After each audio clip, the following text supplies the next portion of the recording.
As we stand on the threshold of a new and exciting school year, and we gather here to conduct the business of the board, I invite you to join me in a moment of silence or a silent prayer.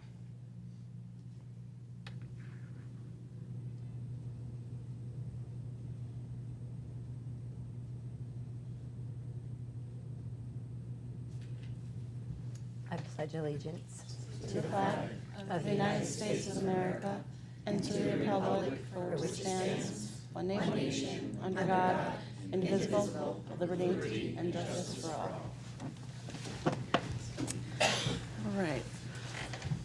Fire evacuation announcement. In the unlikely event of a fire, unless you're on Brainerd Road today, you can exit out the back doors of the council chambers and out to the parking lot, or out the side doors of the chambers, left down the stairway and out to the parking lot. Leslie, can we please have roll call? Mrs. Cushman? here. Mrs. Acree? Here. Dr. Kalnin? Here. Mr. Gauss? Here. Mr. Kober? Here. Mrs. LeBlanc? Here. Mrs. Pickett? Here. Mr. Ryder? Here. Chairwoman Riley? Here. All right. We have board guests. We're going to start the year off right. We are. We're going to start the year off with three very important people, the three very special guests. So we have our Teacher of the Year, our Unified Coach of the Year, and our Support Staff Member of the Year. So we are going to have, we'll start off with the Teacher of the Year. We're going to have Sarah Brown, principal from JFK, come up, and she's going to do some introductions. And then Mrs. Santanella is going to do everything she possibly can to keep it within the time frame that we discussed. Good evening. There we go. Tonight I have the privilege of introducing Mrs. Amy Santanella, who is our 2025 Enfield Teacher of the Year. Mrs. Santanella is a special education teacher at JFK Middle School. Each day, she fosters a sense of belonging, celebrates inclusion, and ensures that all students' voices are heard.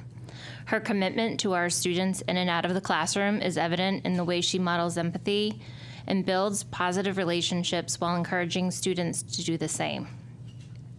When you walk into Mrs. Santanella's room, there are various levels of learners, and to observe how she differentiates to meet the needs of her students is quite amazing. She integrates the interests of her students to make learning fun and personalized. I really don't know how she has so much energy, but she does, and her students feed off of her excitement for learning. Our students and staff are fortunate that Mrs. Santanella brought Best Buddies to JFK. By fostering friendships, promoting acceptance, and organizing authentic experiences for our students through Best Buddies, Mrs. Santanella has built an inclusive environment where kindness and respect thrive throughout our school. It is my honor to introduce Mrs. Santanella, our 2025 Teacher of the Year.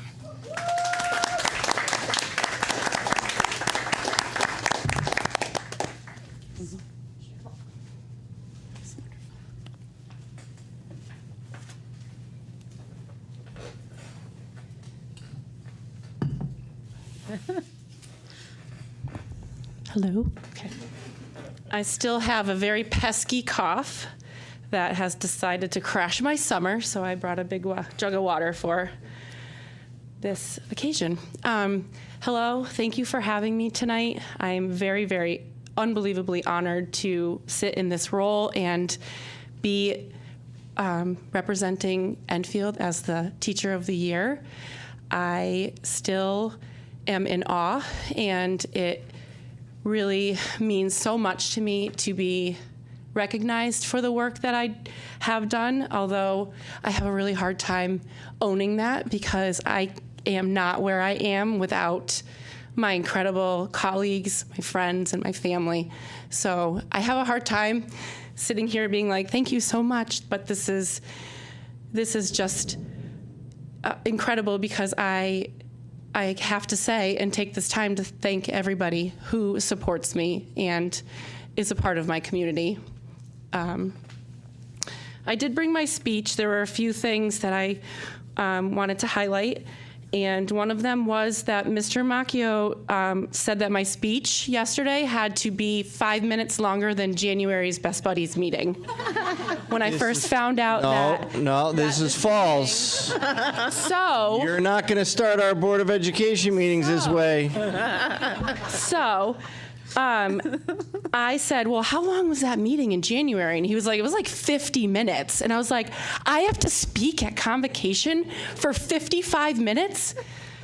He was joking. Thank goodness, because that was nerve-wracking yesterday, but it was an amazing experience. I am overjoyed, and when I think back to it, I look back at certain moments and, you know, the moments of laughter and the moments of emotion, and I still can't believe it's me.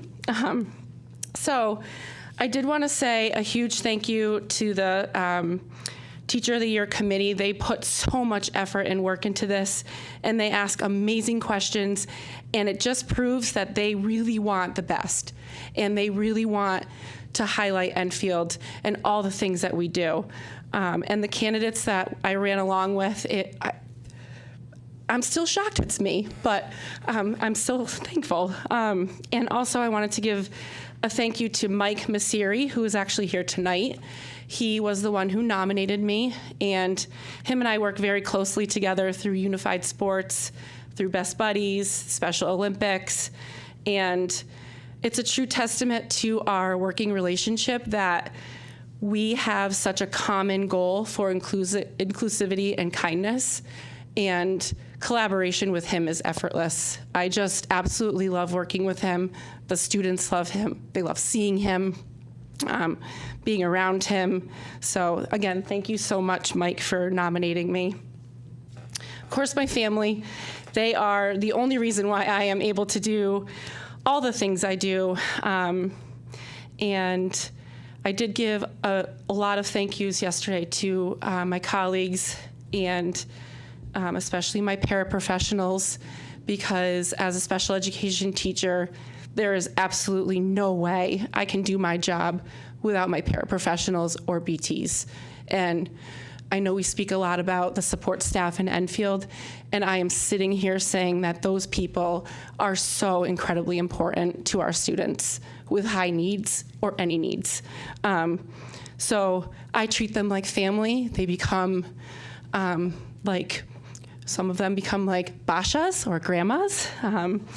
Some of them become very good family friends. So I really do want to make sure that everyone knows that my paraprofessionals and BTs are my true heroes. And then, of course, my volunteer staff of Best Buddies, advisor members. I cannot do this work in Best Buddies without every single one of them. I mean, we have type A personalities, we have fun personalities, we have experience, people that have done this in college. It just really goes to show you that the team I've brought together is the only reason why Best Buddies is so awesome and successful. They are. I know I spearhead it, but I can't do it without them. So, and of course, families and students. I mean, I love my students. We have so much fun. Starting back in 2017, I had no idea what I was stepping into. I learned a whole new way of teaching in a specialized program. I built curriculum.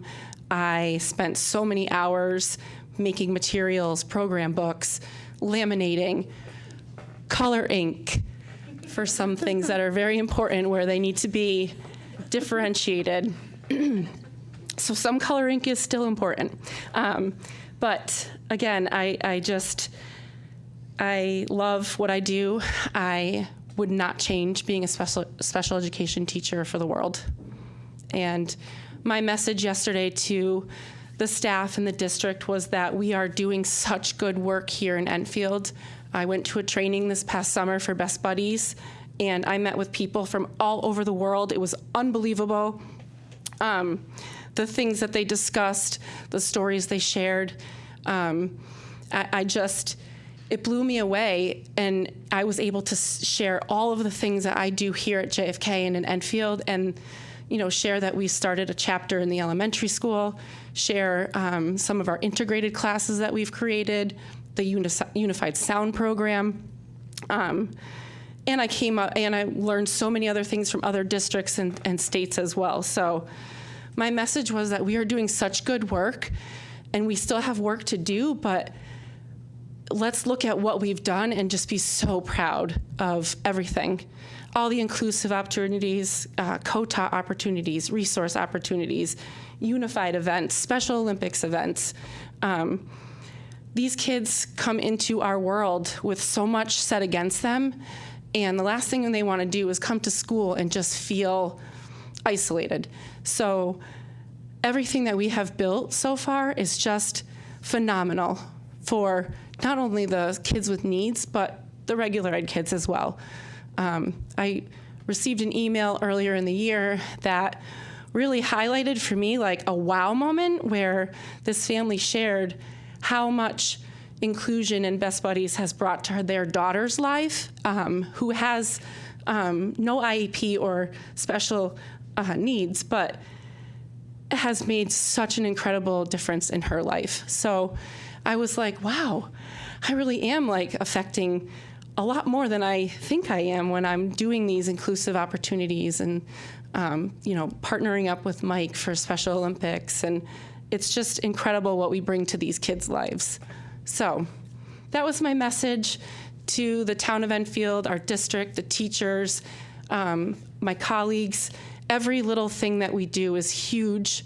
It means so much. And I absolutely love when I walk through the halls and some of these kids just light up when they see these teachers that may not even be a subject teacher for them, but they just give a high five or a fist bump.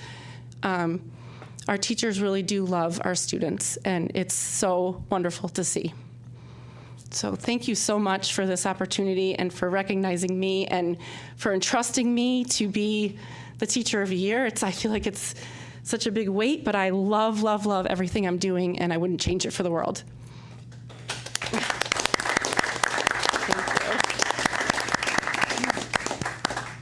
Thank you, Amy.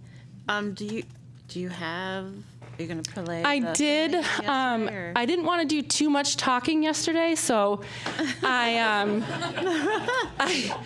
had a really great idea to crash freshman orientation and reach out to all of my friends and family members who have kids in the district, and I put together a video, and it was a labor of love because I've never done this before, but I think I figured it out. And it's absolutely adorable, and I would love to share it with you. And it's a message to all the teachers from some students. Obviously, I couldn't get all 5,000-ish students, but I think I got a good sampling, and it was fun to make. So I hope you enjoy it. And I heard feedback from teachers, and they loved it. So it's what I wanted, smiles from everybody. Yes. Can we play it? I have to hit. Oh. I was going to say, is that on us or is that going on in the control room?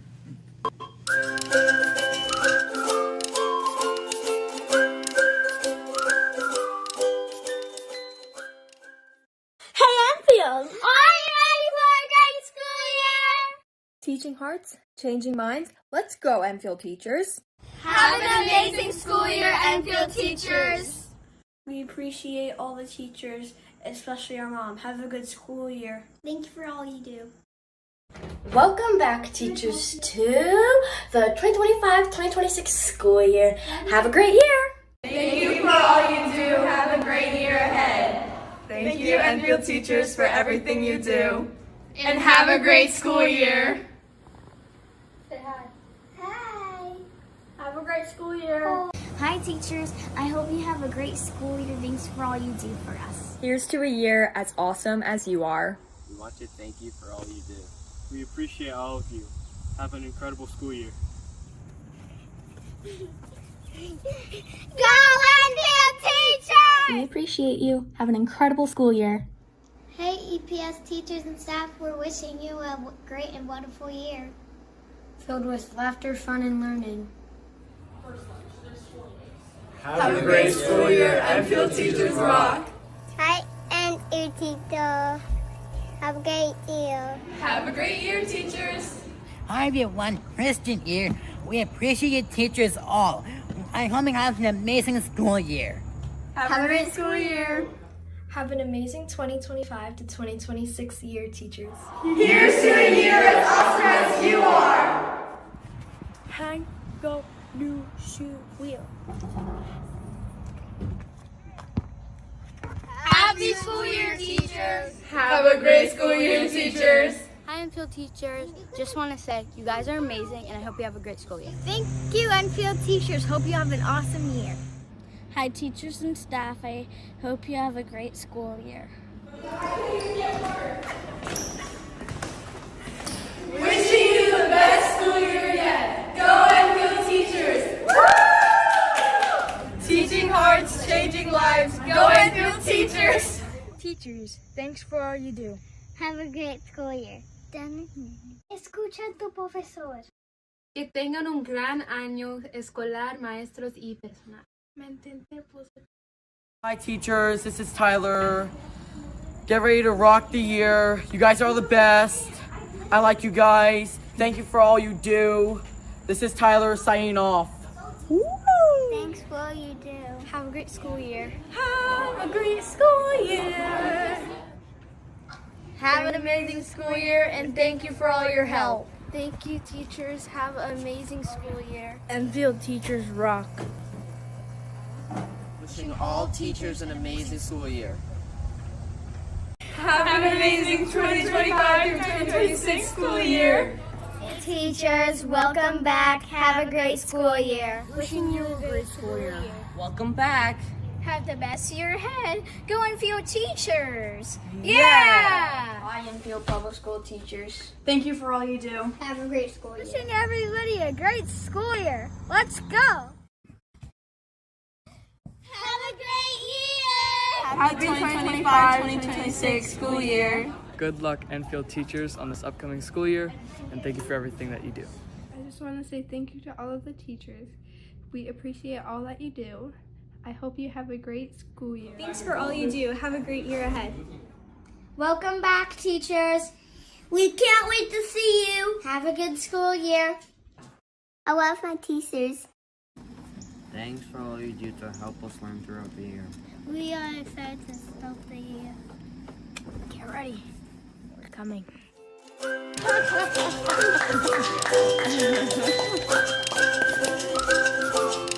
It was fun to make. That was great. Well, does anybody, I'm sure there's comments and everything. Go ahead, Mr. Ryder. This is Santinella. I just wanted to say thank you for everything that you do for all of our students at JFK, whether they're in your classroom or not. I know that you're a great voice for our kids, and I'm glad that you're in our middle school. Thank you. So thank you for everything. That's all I wanted to say. And I really appreciate you reminding me to accept some praise. I know. Ms. Pickett? So I'm sorry I couldn't be there yesterday. I know how much you poured love into your remarks to your colleagues. I heard amazing things from what you shared. That video is absolutely adorable. I just want to thank you for what you do each day to inspire hope, positivity, and championing inclusion, access, and belonging for students. It really matters. Thank you. Thank you. Ms. Blank? Hi, thank you so much. As I was listening to you speak, you were talking about everything that helps you become as successful as you are, but you're the type of person that also makes people that you work with feel successful in what they're doing too, and that's really important to remember.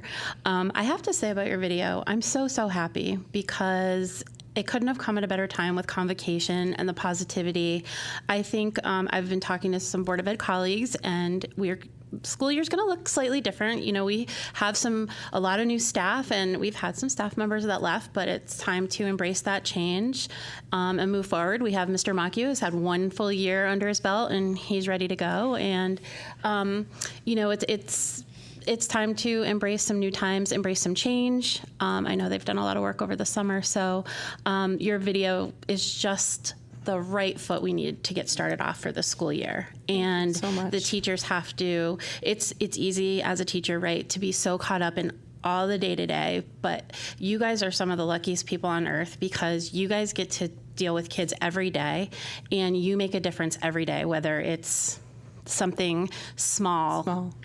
Or not. So I think I'm jealous of that for teachers because you can really positively impact students every single day. So thank you for that presentation. Thank you for being you, and thank you for being awesome.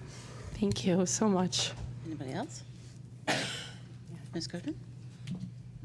I could easily echo everything that's already been spoken, but it was nice to get to be there yesterday and actually tonight to get to see the full video. The ending of it was sweet. And it was just sweet to see the reaction of all of your colleagues as they were watching it, and just that you poured that time into making them feel appreciated. Thank you. I loved it. I loved all the laughs and the Yeah. They recognized so even some of the older students. Yeah. The young, the teachers recognize them as grown-ups, but older kids. Right.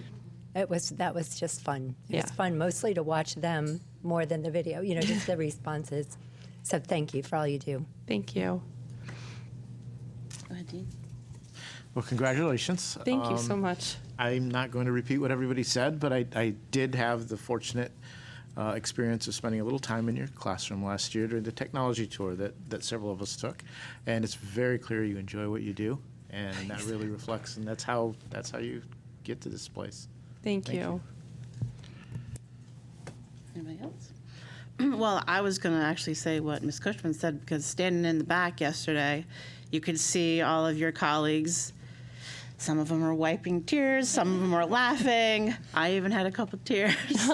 So you did an amazing job yesterday, and you do an amazing job every day for our kids. So I want to thank you for that. And, to avoid, well, I'm not going to avoid it, but, to use a Star Wars reference, be the spark that lights the fire. I think you are. Yeah, thank you.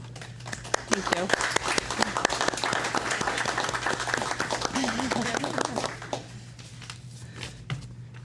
I thought the video would, be me less talking, but then You had to set up the video. Yeah. You gotta tee it up. Yeah. Okay, I'm all done. All right. So Ms. Brown again for the next one. Mm-hmm. So I again get to come up here and brag about another staff member at JFK, and I think this just truly shows just how amazing the teachers are, not just in Enfield, but really at JFK especially. I'm a little biased, I realize, but Mike Masseri is one of our teachers who jumped at really being willing to go into doing something different and teaching an integrated class, which was unified sports. And I have to say that every year he has a different idea, and his energy is just, it's absolutely amazing. So I'm going to get back to what I really wrote down. But I just, as I was sitting there and thinking, I really do appreciate what Mike has brought to the table as a staff member with Unified Sports. But Unified Sports, for those who don't know, is a program that brings together students with and without disabilities and provides them with the opportunity to train and compete in a variety of different team sports. The program is designed to foster a greater understanding, appreciation, and acceptance of students with disabilities by creating an inclusive athletic environment. And this past year, we were absolutely ecstatic when we found out that Mike was chosen as the Unified Sports Coach of the Year. And through his class, students learn to promote inclusion and respect while giving all students a chance to learn new skills, build confidence, and develop meaningful relationships. And he also usually gives them a really cool nickname. I'm amazed at how many nicknames he gives the students, and they love it. It's like, who's going to get the next nickname? So he really makes those relationships, what I think is very important. But together with all of his students, they come and they work together towards a common goal Students practice teamwork, communication, and empathy, and skills that really extend beyond the playing field and into the community and their life. So Mr. Messeri ensures that Unified Sports is not just about competition. It's about creating a school culture where everyone belongs and thrives. And now we'll have Mr. Messeri, our Unified Coach of the Year, come up here. Awesome.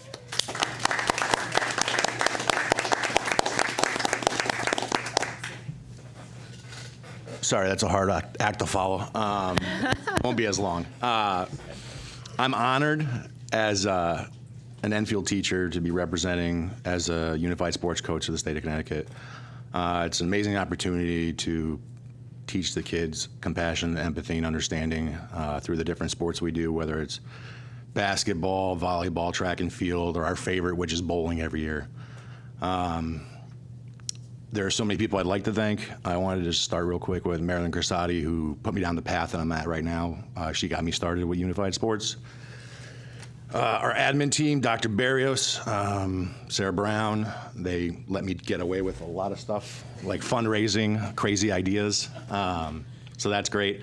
Obviously, our students, they make the program amazing. And then I'd like to thank my wife and my family because they always support me. Sorry, I'm a little nervous. Our special ed team, Sarah Simeone, Amy Santanella, and the amazing pairs that we have in this district. We have the top-notch pairs that are there every day grinding it out with us, and it shows. So thank you guys very much for the honor to represent Enfield. Awesome. Anybody want to go? Go ahead. I just wanted to thank you as well for everything that you do for our students. I have two different children, one who enjoys the school experience and one who doesn't, and you met one of them. And I just wanted to thank you for going the extra step, you know, being yourself, being welcoming, you know, having a handout, being willing to talk to the kids at their level, not talking down to them. And I appreciate that everything that you do for our kids. Just wanted to say that. Thank you. Go ahead, Ms. Pickett. Mr. Messeri, I haven't met you before, but I do know some middle schoolers, and my son's going to be a middle schooler next year, and so there's already chatting happening about what's at the middle school and what happens there. And your name has come up from students in very positive ways, and I think that speaks the biggest volumes is what our kids say about the staff that they interact with daily. So thank you for what you do. I'm glad you're being recognized, and I can't wait for my son to meet you someday. Thank you. Anybody else? Go ahead, Ms. Blank. Mr. Messeri, I just want to say thank you for your involvement in Unified Sports. It's great to hear, you got your start, your Marilyn Crisati got you interested in that because sometimes we don't know what's available and what our passion is. And I think when we talk about Unified Sports, people just assume it's all about sports, but it's so much more than just about sports. So I know it's a big time commitment, and I appreciate your involvement and you doing that for JFK, and I know the students do too. And I love nicknames. I'm a huge nickname person, so that really was exciting for me to hear. So, thank you. Anybody else? So just to be clear, you are the Unified Sports Coach of the Year for Connecticut. State of Connecticut, yeah. For middle schools of all state of Connecticut. Enfield, right. No. State of Connecticut, yeah. That's amazing.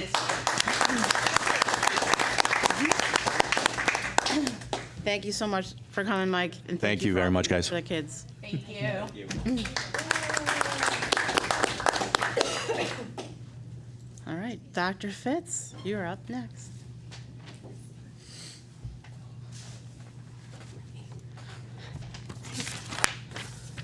Good evening, everyone. Tonight, I'm honored to recognize someone who has made a lasting impact on our school community, not just through his role in safety, but through the relationships he's built with students, staff, and families. We often say that in schools, relationships aren't just part of the job, they are the job. And Officer Jerry Dowd lives that truth every single day. From the moment he joined the Hazardville Memorial team, Officer Jerry stepped into a new role with grace and purpose. He quickly became a trusted partner, not only in keeping our building secure, but in helping shape a culture of care, connection, and belonging. He's built meaningful relationships with students by meeting them where they are, playing Battleship in PE, sharing lunch in the cafeteria, and even bringing home the kindergarten character bag to stage a full photo shoot of its adventures, from buckling the character into his truck to fixing cars and documenting his morning coffee stop. He documented every single step just to bring joy and imagination to one class's day. And when students are having a tough moment, when they need a break, a reset, or simply a caring adult, Officer Jerry is often the person they seek out. His calm presence, genuine care, and ability to connect make him a trusted figure for so many of our kids.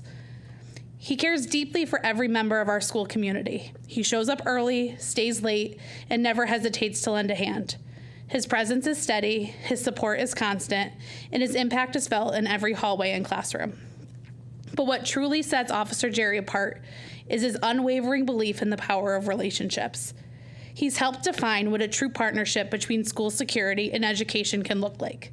He understands that his presence shapes how children view law enforcement for life, and he carries that responsibility with humility, humor, and heart. It's with great pride that I recognize Officer Jerry Dowd as Enfield Public Schools Support Staff of the Year for 2025 and thank him for reminding us every day that connection is the foundation of everything we do.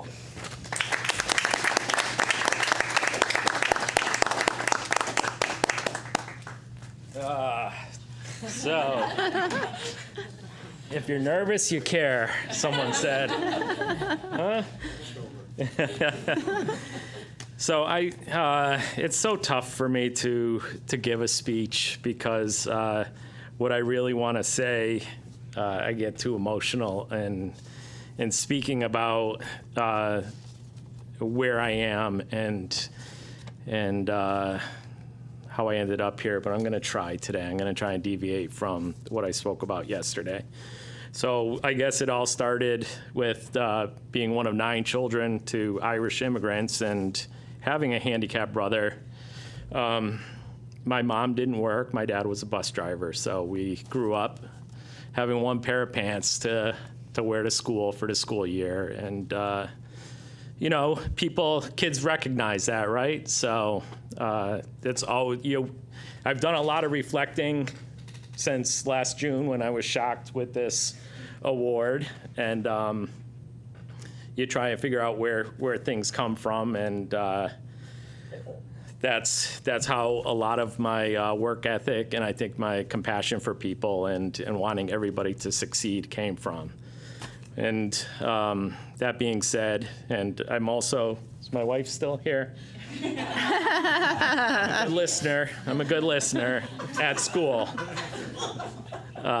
So I'm well aware of, what I was walking into last year with the safety aspect of the school and, well prepared by the Enfield Police Department and my 20 years of law enforcement in Granby.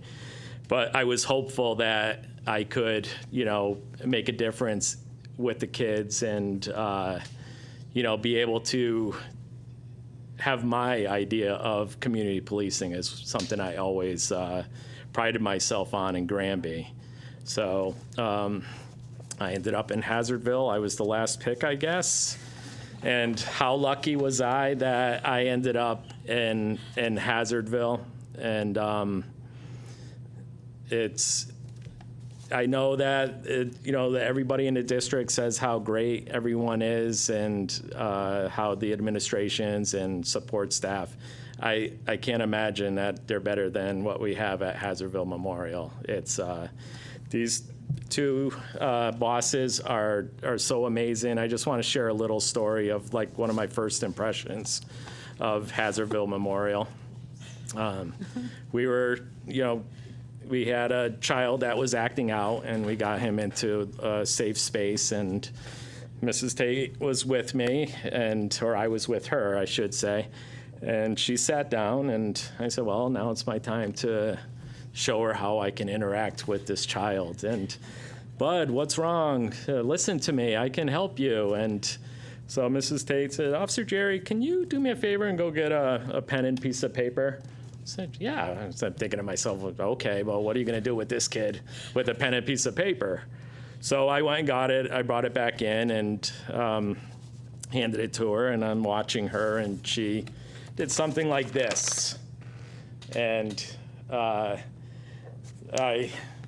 said, what is she gonna teach this kid with that squiggly line? And she turned to me and said, this child is up here, not hearing a word you're saying.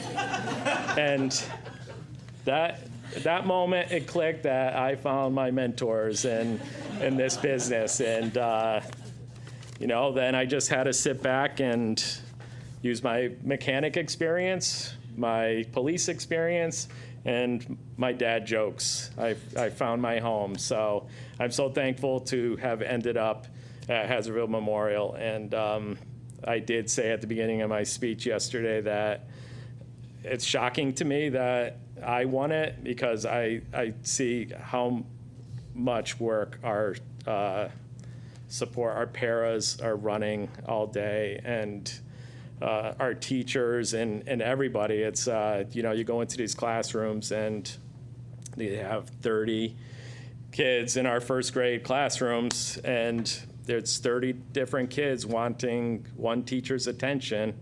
And it amazes me that these teachers are still able to teach and accommodate all of these children. So it's just, you guys have such an amazing group of teachers and people that really care about our children. So it's amazing that it's such an eye-opener to come in with no school experience into this world and just see how much they really do. It's eye-opening. So I wish, I wish Undercover Boss could come in here and follow them around, because it's amazing what they do. So that's, I'm gonna keep it short, and I appreciate you guys inviting me here, and everybody for nominating me and selecting me. It's a true honor and nothing that I take lightly. Awesome.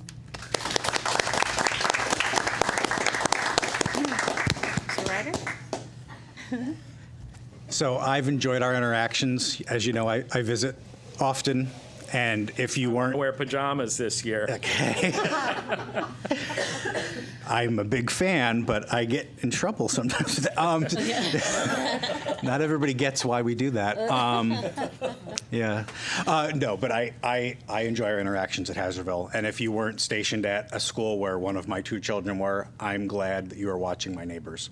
Because as you know, I live a block away from that building, and I appreciate your presence, and I appreciate what you do. Thank you. So I just want to say thank you. Ms. Pickett? So I want to thank you. You're demonstrating the real power in any position that we have in our district, which is relationships. Especially in the position that you serve, it is absolutely critical. It's no secret that I wasn't a huge fan of this change in security model, but hearing what Dr. Fitz just said about you, seeing you in action at Hazardville, and you just being incredibly humble and demonstrating escalation and de-escalation in adolescence, gives me hope that we can provide a safe, loving, supporting, and caring school environment regardless of what security model we have, because it's about the person. So thank you for demonstrating that. Thank you for being a role model to others. And I'm glad you're at Hazardville. Thank you. Me too. Ms. LeBlanc. Officer Dowd, thank you very much for being here tonight. I would like to echo Ms. Pickett's. So when we haven't really had an update, because not a lot of us are on joint security, and how the school security program is going. But it's important to us to hear from the school staff and admin how it's going. So this was definitely a bright star in information that we don't have readily available, because it's obviously a security issue. So it makes me very happy that you ingrained yourself, you fostered relationships, you talk about community. I have a son that's a senior right now in college, and he wants to go into law enforcement. And so I hope he takes what he had growing up and uses that in law enforcement, similar to the way you did, and shapes his career that way, because I think that having police that are connected to the community is just an amazing thing, especially for students. And like you said, you want to change the way students view police officers. So I really appreciate you staying. You're obviously working with two of the best over there. They're going to keep you. Just do what they say. Yeah. I've learned that. Only at work. Here's your 3 bosses. Yeah. But thank you for keeping our kids safe and being a part of the Hazardville school community. Thank you. Ms. Acree? Hi. I would like to address all 3 award recipients. So to Amy and Mike and Jerry, I would like to say congratulations and thank you for everything, your great work, your talents and your creativity and your special attributes, your dedication to your professions. They shine through, and that's why you are award recipients this evening. Keep up the great work, because great teachers and community workers like you will produce successful and productive students. So thank you. Else? Ms. Cushman? I was thinking how it really is remarkable that our support staff of the year is a security school officer. And as I listened yesterday to Dr. Fitzsimmons' introduction and then what she shared today, and just even what you shared, just really being vulnerable and just appreciating. And like was already said, I'm hoping, as I was listening to you yesterday, thinking, I'm hoping this really does alleviate a lot of the concerns that were expressed in the community, because people are seeing what a valuable asset that you are to your school community, and the really meaningful relationships that you've built, and that trust and security. Thank you for your role there. All right, Officer Jerry. Thank you for being an amazing partner with Enfield Public Schools and your Hazardville Memorial bosses. They are an amazing crew, and I think you fit right in, obviously. But thank you, most importantly, for being there, keeping our kids safe, and being a positive influence for them. It's very important, and I can't tell you how much I appreciate that and how much we appreciate that. But thank you. Keep up the amazing work, and hopefully, maybe we'll see you again, or maybe we'll see your counterparts up here again. Who knows? But thank you. Thank you. We hope you have an amazing year. Thank you. Thank you.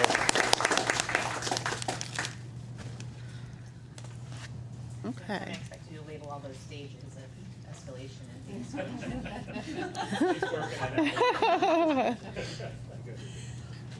Okay. All right, Mr. Macchio, the superintendent's report. The first one is a hot topic. Yeah, it is. Oh, hot topic. All right, so we have 3 different items to go through this evening. First, just an update on student transportation. So as everybody should be aware, bus routes have been posted. You are likely aware that the bus routes have been revised. They've been reposted. When we left the office 45 minutes ago, the bus routes were being revised again because we are continually evaluating every concern that's brought in. And, parents or guardians, send us the email, and then we put it onto a spreadsheet, and then we literally look at each and every one in terms of what's happening. I think when we said that we were going to be doing this, I think we were well aware that change was going to be very hard because these routes have not been adjusted in a number of years. They've been added on to, but they haven't necessarily been adjusted.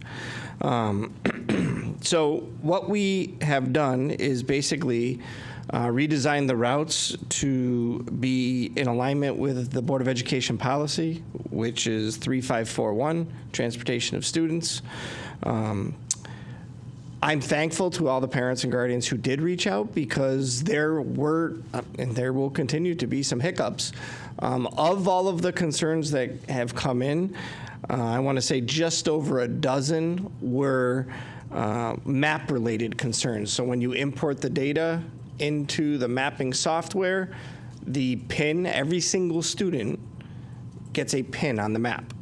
And a little over a dozen of those, they just, for whatever reason, maybe the same name has a street and a court and a road and a whatever, and the software just didn't do it correctly. So thank goodness for them for reaching out, because we were able to fix those. Those were very simple solutions. We had a couple of daycare providers who Smith Bus Company had reached out to that had not gotten back to us, so they did not have a stop at their daycare. Well, when the bus routes came out and they realized it, they reached out and the stop got put back on. So it was communication like that. I would say, and I want folks to understand that approximately 5,000 students, we had just over 100 concerns levied. That's 2%. So I would call this venture very successful. But we'd also realize this is not done. We will continue to work on it. There were many stops that were removed. They're no longer being utilized because they were not in alignment with our Board of Education policy. Or they were just added for, we really don't know the reason. Because the bus is driving by your home doesn't mean the bus must stop directly at your home. The bus can stop at a cross street, and then all of the kids meet at that cross street, and that's where they get on. For a variety of different reasons, more and more of those stop at the homes occurred. Really, I would say that was the vast majority of the concerns that we've had, or the distances or walking to the bus stop. We don't want our child to have to walk 2 or 3 houses down the road to go to the bus stop, whatnot. There's sidewalks there. We looked at everything related to the safety concerns associated with them. I will say that the one shift that we made, and this sort of was an executive decision that we made, is per our policy, students can walk up to the length of distance in the policy to get to a bus stop. Well, that length is a mile. So we reduced that. We said, realizing that you're going to be on a bus for a period of time, we're not going to also have to have you walk a period of time just to get to the bus. So we really strove for everybody to have to walk less than a half a mile. Our youngest kids, drastically less than a half a mile. It's really only some of our high school kids, maybe a few of the older kids at the middle school that are, at the 0.4-ish area. But that was a change that we did make when we were inputting the software. And really, I just emphasize that, we continue to monitor these. Every time we send out a parent square, we alert you that there are new bus stops, everything's been updated. Then we get another influx of emails or questions or concerns. So then we go back and we look at those. And then we do it again and again. Everything is done, A, but again, by the board policy, but B, really about past practice with Smith Bus Company. Is this a bus stop that was, if we get a question or concern about a bus stop, is this a bus stop that has been reasonably utilized in the past? And if they say yes, then, we're going to be going with them in terms of what they've seen on a day-to-day basis.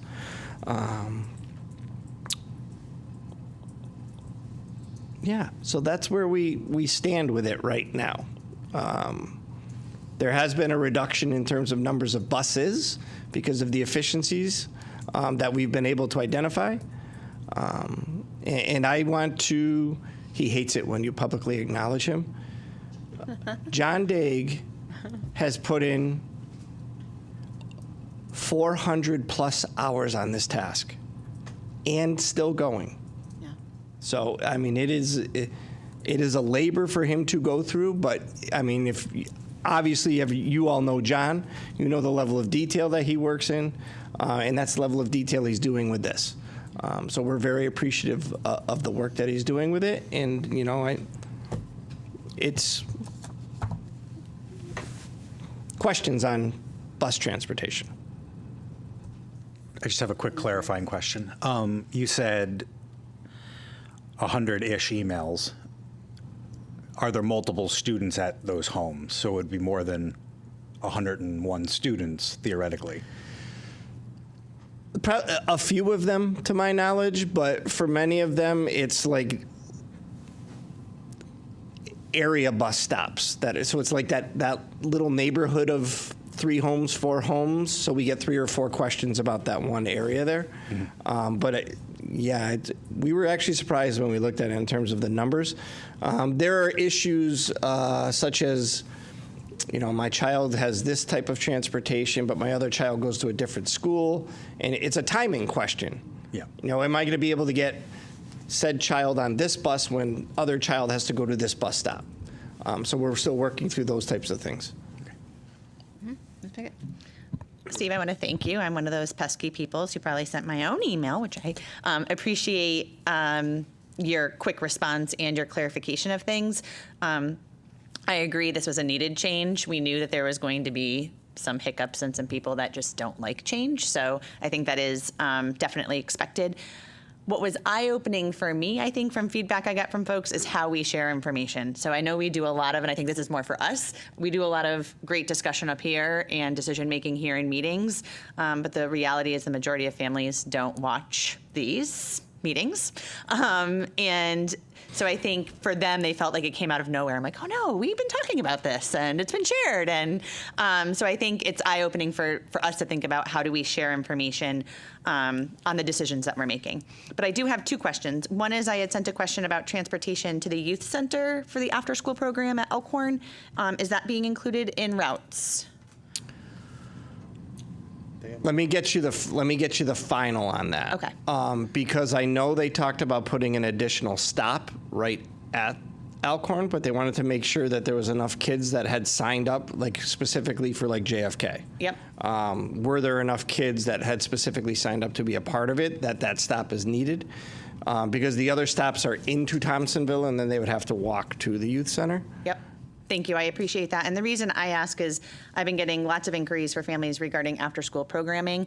I know we're having lots of great brainstorming discussions in our pre-ref committee about how we can offer more community before and after-school care. But I think the reality is folks are looking for resources. Our youth center is offering some really affordable and great care. So just thinking about how we can support that. My next question is, I know we've posted lots of bus routes. What about special education transportation van? Is that information posted? How are those families being notified? Directly to the parent. Perfect. All right. Thank you. And those actually, because of the amount of time and effort that we wanted to place on the routes, those were done completely outside of the program. So those will get incorporated in. I would anticipate some additional efficiencies with that. But we had to concentrate. There were 900 stops. I think there were 900 stops total in the old bus stop setup. So we really wanted to make sure we spent the time on that. Makes sense. Thank you. I just wanted to make sure I directed folks to right information. Thank you. Anybody else? Okay. Go ahead. Continue on. Number 2 is welcome back to students, even though students aren't actually back yet. So as a reminder to hopefully some of those folks who are watching, school starts on Thursday. Everybody comes back on Thursday. As you heard from our Teacher of the Year, Staff Member of the Year, and Unified Coach of the Year, all the teachers came back on Monday. We had a full-blown convocation. That full-blown convocation, they were greeted as soon as they walked in by the marching band. They were forced to walk sort of the gauntlet between the marching band. And those kids would not let you go around them. You had to sort of go through. So I viewed it as and Mr. Longy, I'm sure would agree with me, we had a lot of high energy, excitement to come back into the buildings, excitement to be part of convocation. Outstanding. They then had more students greet them as we had some choir members sing the national anthem to them. We had 5 different students lead us in the Pledge of Allegiance. And then obviously we had the Staff Member of the Year and the Teacher of the Year speeches that were provided. And Amy, we give her a hard time because of her past Board of Education presentations. She did great, and it was an appropriate amount of time. I will give her that. She didn't even mention it, but she had a little giveaway that she did for every single person who came in, which was nice of her to put on, because there's over 800, almost 900 staff members.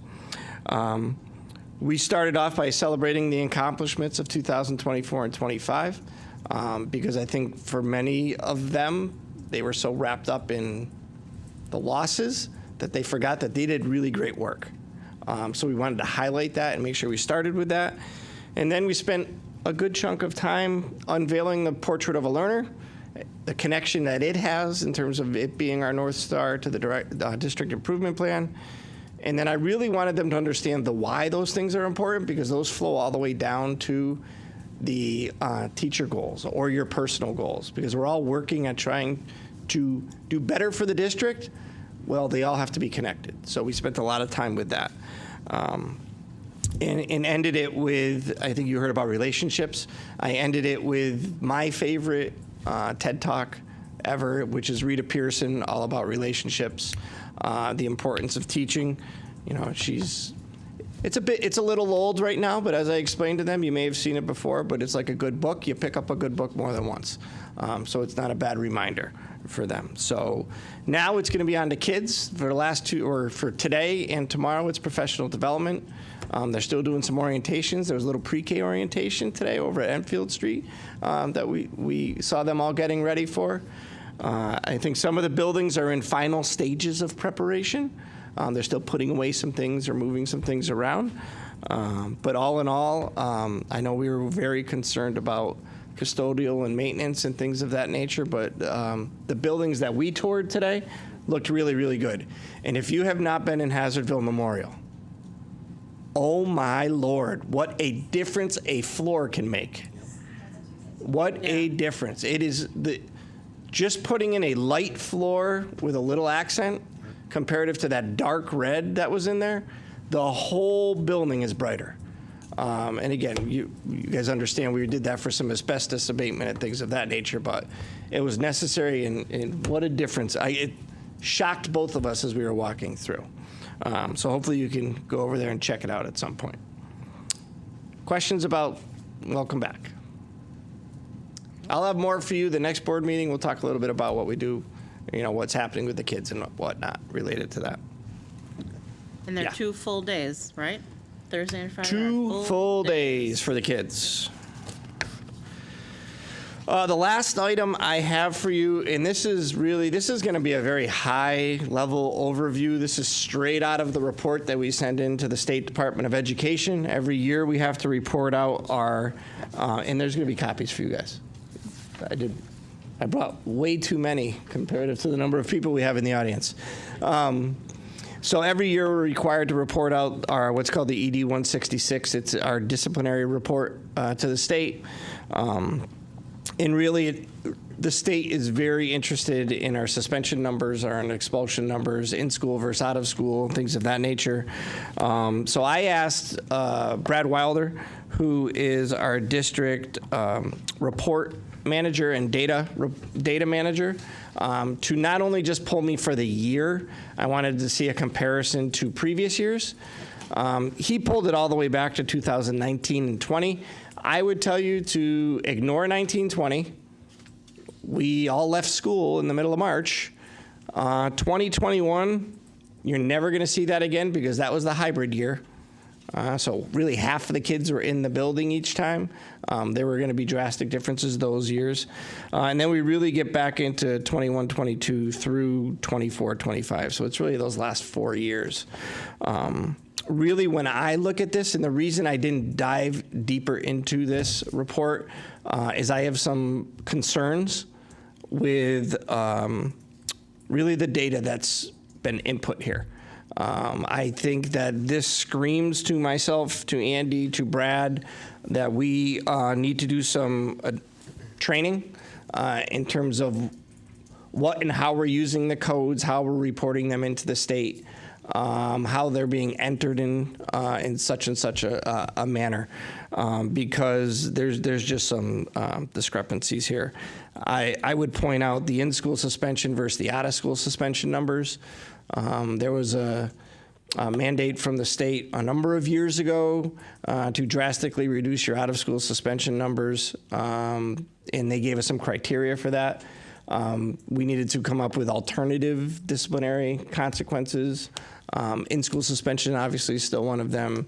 Detentions, things of those nature, but it was all about being able to provide it within the school itself.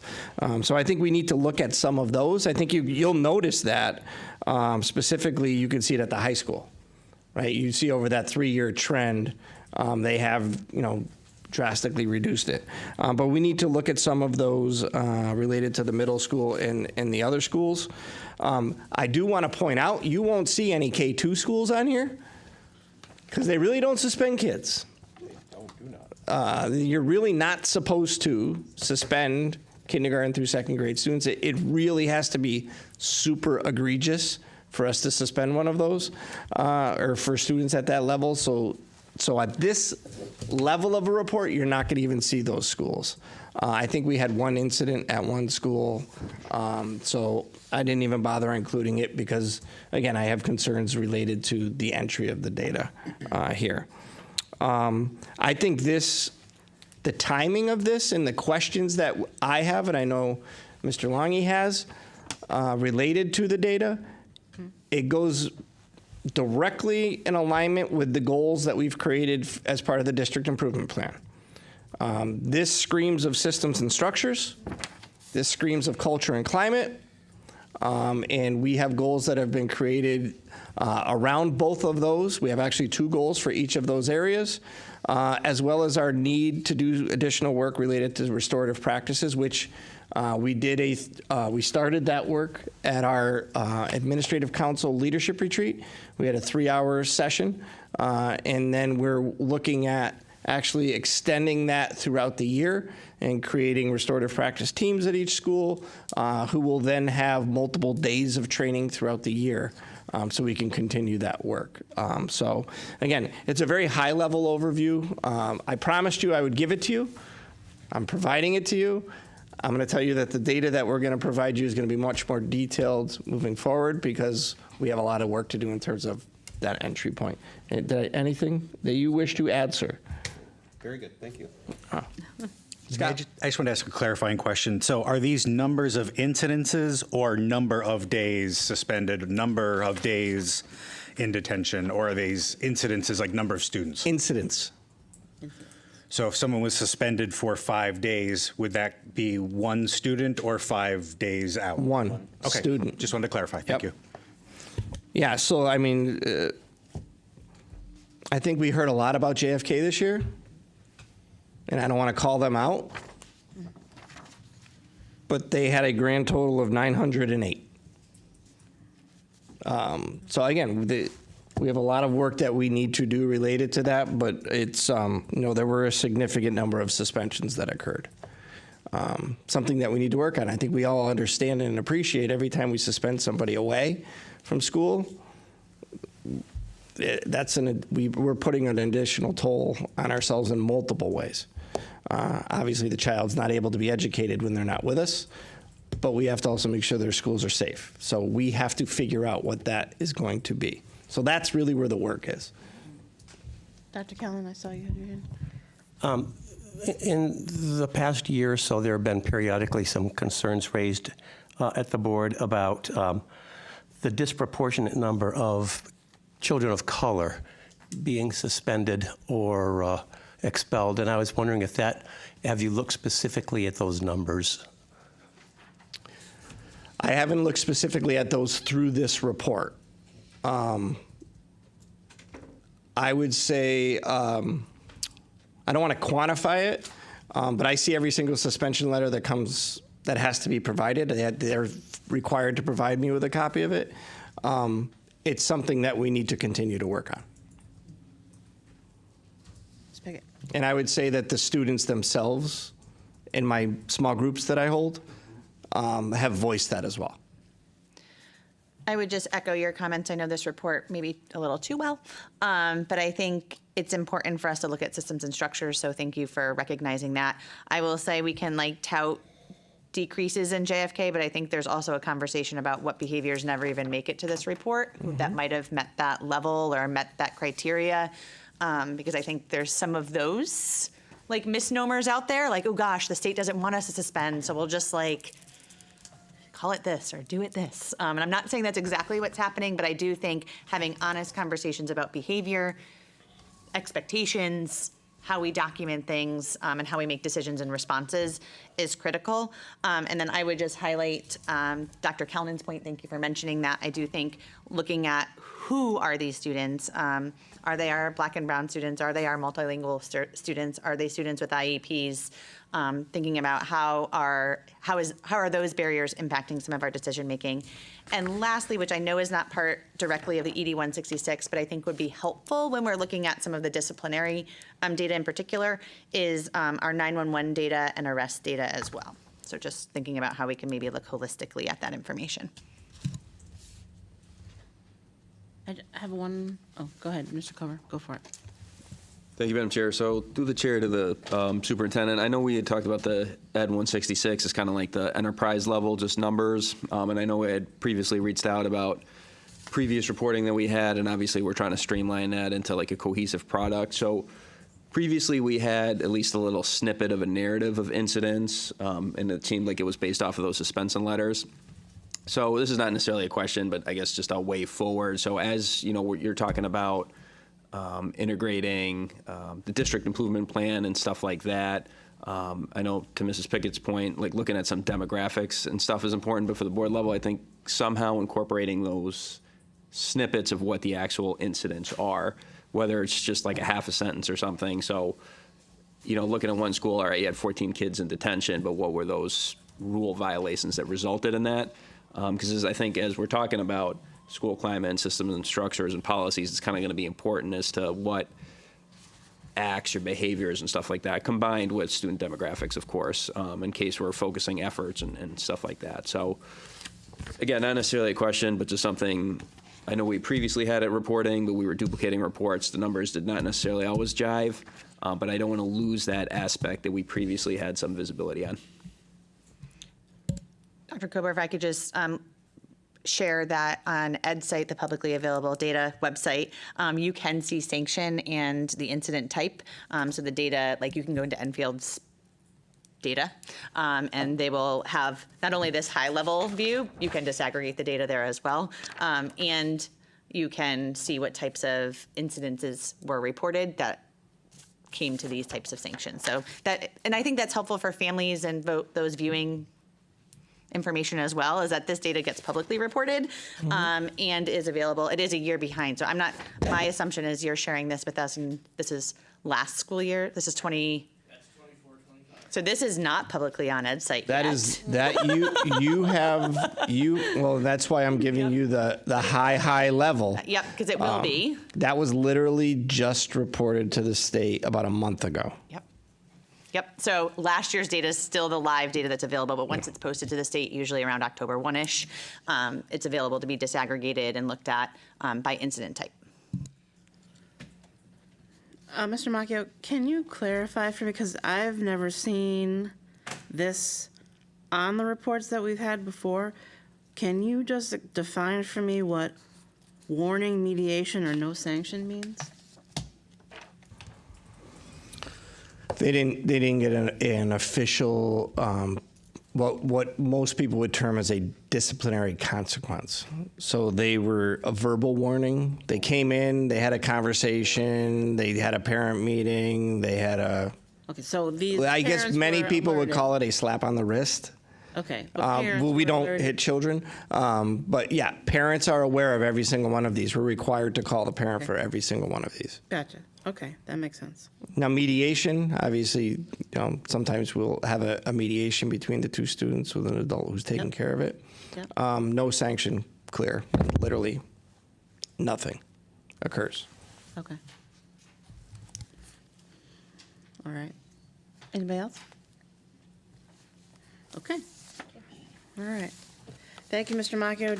Do you have any last words before we move on to audiences?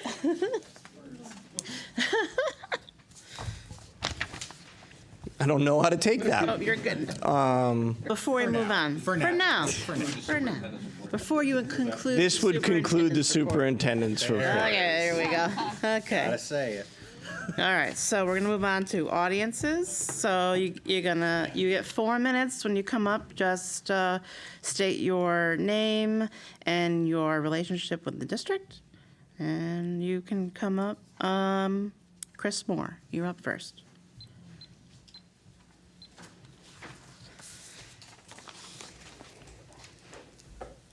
Is red light on or? If the red light's on, you're good. All right. Good afternoon, Madam Chairwoman, board members, Superintendent Macchio. Am I saying that right? Macchio? Macchio. All right, sounds good. Good afternoon. My name is Chris Moore. I'm the Cub Master. I'm Chris Moore, 19 Oakmont Street, Enfield. I'm also the Cub Master for PAC 819 here in Enfield, Connecticut. And I'd like your endorsement to conduct recruiting and membership drives in Enfield Public Schools during the various open houses and back to school nights that will occur over the next couple of weeks or the next month. This is something that's not happened in Enfield since at least the 2020 COVID, as when we shut down, as you indicated earlier. Children should join Cub Scouts because it provides a fun, structured environment for them to develop essential skills, character, and leadership abilities that complement their academic education. Allowing Cub Scouts to recruit in schools is a logical way to connect this beneficial program with the students who stand to gain the most from it. What are some of these benefits? Cub Scouts is a character-building program that focuses on more than just outdoor activities. It has been shown to improve academic success and promote pro-social behaviors. Here are some of the key benefits: character and leadership development. Through activities and the Scout Oath and Law, children learn about core values like trustworthiness, kindness, and helpfulness. They take on leadership roles which build self-confidence and a sense of responsibility. Life skills and practical knowledge. The program teaches valuable hands-on skills that aren't typically taught in the classroom, such as first aid, knot tying, cooking, and outdoor skills. The practical knowledge is empowering and can be vital in emergencies. Social and emotional growth. Cub Scouts help children develop strong social skills through teamwork, communication, and collaboration. It provides a safe, inclusive space for them to make new friends, work with peers from diverse backgrounds, and to learn and resolve conflict. Physical fitness and resilience. Activities like hiking, camping, and other outdoor adventures encourage a love for physical fitness and the outdoors. Overcoming challenges in a supportive environment also teaches resilience and perseverance. Why school recruitment is essential. Allowing Cub Scouts to recruit at schools is a mutually beneficial partnership. It provides a direct and efficient way to reach the target audience while supporting the school's mission to develop well-rounded students. Equal access to opportunity. Schools are often the central hub of a community. By allowing recruitment, schools ensure that all students have equal access to learn about an extracurricular activity that has been proven to enhance academic and personal development. Denying access would limit opportunities for students who might not otherwise be aware of the program. Reinforcing educational goals. The skills taught in Cub Scouts, such as critical thinking, collaboration, problem solving, and good citizenship, directly align with the support a school's educational goals. The program acts as an extension of the classroom, providing hands-on applications of concepts in different settings. Streamlined communication. School recruitment events such as school club fairs or flyers and folders are an effective and established way for organizations to inform parents and students about their programs. The direct communication simplifies this process, make sure that things don't get lost on the way home for families, and to make it more likely for interested children to join. And positive community presence. Allowing a reputable, value-based organization like Cub Scouts to recruit on campus demonstrates a school's commitment to providing students with opportunities that go beyond the academic curriculum. This partnership benefits both the school and the wider community by promoting positive youth development. In closing, we need to promote scouting, the scouting movement in Enfield. We went from 9 PACs to 1.5. I'm sorry. No, you're good. To 1.5 packs right now, and we have about 3 troops left, if that. And I'm the Scoutmaster for 2 of those at the moment. And I'd like to see, and we owe it to our children, to give them these opportunities to learn and to be active beyond the classroom. Thank you for your time and your consideration. Thanks, Chris. Thank you. All right, Maureen, Griffin, you're up next.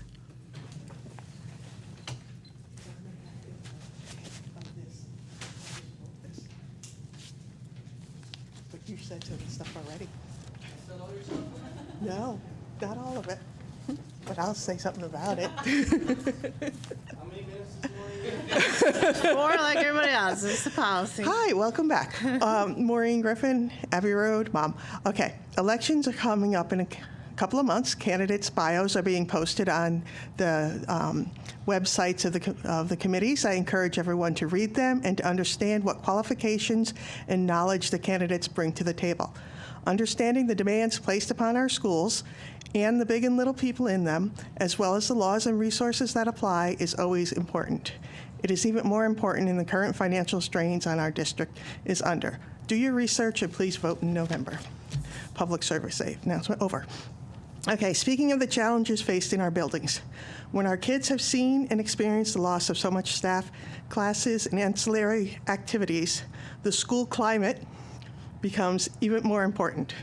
Please build upon the information the kids gave you in the listening sessions that you conducted at JFK and EHS at the end of last year. Glad to hear you are. Remember, they're the experts on what they experience in the halls and classrooms as children of color in the various marginalized groups. Humility is key for every adult that is part of the kids' days. Good intentions are not enough. The kids know the intentions are good, but they clearly have said that there's much work to be done.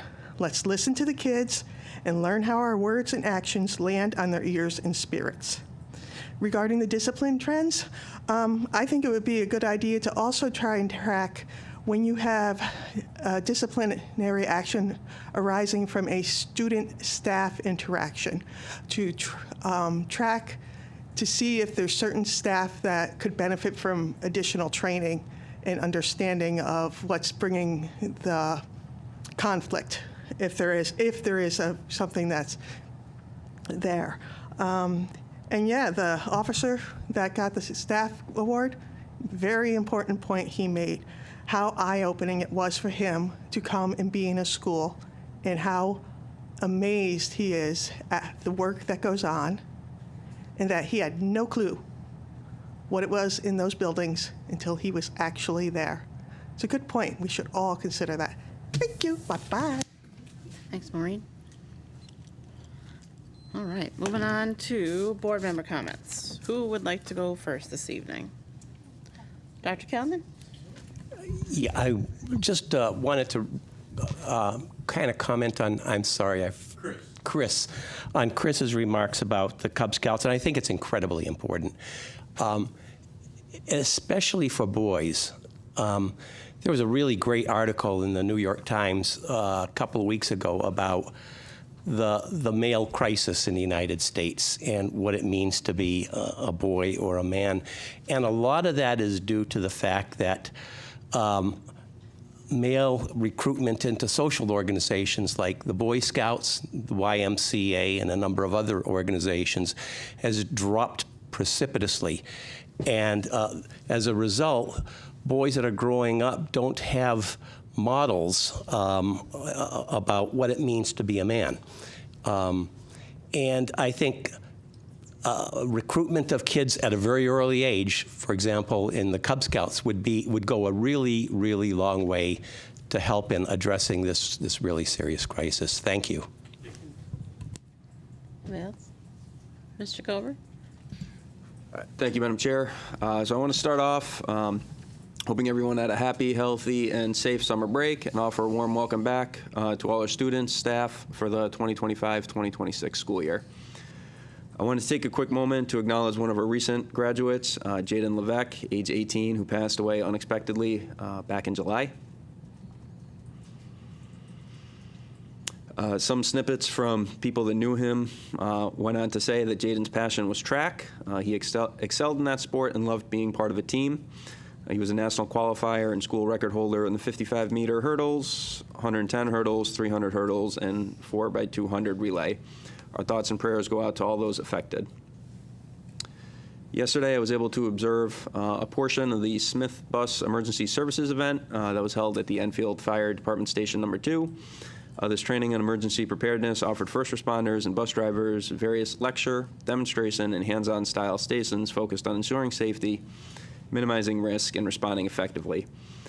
On this topic, this is also a good time to remind the public at large and drivers on our roads to prioritize safety and their own individual alertness. People should be mindful for school zones and school bus stops, watch for children in all areas, and be especially mindful of specific procedures relating to pickup and drop off on school grounds and near school buildings. As mentioned during the superintendent's report, members of the board and the district central office team had received a lot of feedback regarding changing of the bus routes. This year did bring about several changes where all bus routes were evaluated against district need and current policy. And this was the first time a new software was employed to maximize efficiency for routes and rides, ensuring children don't spend unnecessary time riding around town. We understand the frustration this is yielding, and the superintendent and his team, as already mentioned, are reviewing individual requests. As a board, we will continue to monitor feedback and review our policies as needed. I did just want to reiterate, please email or please use either Parent Square or email your concerns. The superintendent's having them all go to his assistant, Leslie Lawler, so email is llawler@enfieldschools.org. Be sure to include your student's name, school, and home address so they can follow up and make any adjustments as needed. We appreciate your patience and understanding and ask you keep it tuned for any updates regarding bus routes as they come.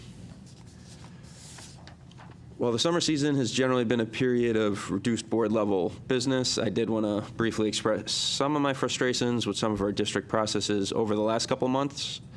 At the end of the last school year, our district lost one administrator who took a job with another district. Rather than merely filling the spot one for one, this event became a catalyst for an internal restructure. We in turn promoted one administrator, hired a new administrator into the vacant spot, and then appointed another administrator into a different position. While I understand external events and a desire to plan for the future, we must acknowledge this was not necessarily an efficient or a transparent chain of events. This entire process occurred during the summer break, when our buildings are essentially empty, outside the realm of our regular posted televised board meetings, where public commenting can occur, and moreover occurred outside of the formal budget process. While I am frustrated with all of these, I want to unpack that last point a little more. The budget is our all-encompassing policy and system. We allocate money to every line and every employee. Last year, we made giant strides in building and discussing a clearer budget. As it came down to our approval and subsequent appropriation by the town council, we developed a wish list of sorts, developed by the administration and palatable to the board at face value, indicating tiers of staffing and support that they would like to see built back into that budget. Due to fiscal constraints and other reasons, we were unable to bring back every single position or every single job that was recommended, but we still incorporated several new positions into the budget beyond the superintendent's initial recommendation. Nevertheless, none of those discussions or proposals indicated the need for new or expanded administrators. Yet only a few months later, we completed a partial restructure and added a position at the administrative level, while we still have not hired all the teachers in those earlier tiers. Moreover, we did not fully fund middle school and ninth grade sports outside of a donation that was made largely by private donors, i.e. the Save Our Sports. As we move forward, we need to reflect and ask ourselves, do we want to continue governing with a rubber stamp, or would we rather govern with a gavel? Do we want a board that discusses these types of matters in an open forum and then acts reasonably and rationally within the public purview? Or do we want a board where the issues are adjudicated out of sight and out of mind before the agenda is ever published? A board that does not value transparency, accountability, responsiveness, and a fact-finding decision-making process will never embrace its inherent responsibility to govern with all those traits. I'll end with a quote from Paulo Coelho. He's a Brazilian lyrist and novelist. "The only power you have on the planet is the power of your decisions." Thank you, Mr. Cover. Ms. LeBlanc? Okay, I just have a few things. Now I have one extra thing. I just like to clarify on what you said, Mr. Kober, that we had an open position, so we did a restructuring so that that building would be structured like all of our other buildings. And we had staff pulling double duty with the devastating cuts. So we had the ability to have someone take on that position full time, which is what we need because of the amount of IEPs and 504s. And unfortunately, this stuff happens in the summer when we are not meeting regularly. But I felt like there was enough information that was conveyed, as well as my caucus, and if you didn't, let me know.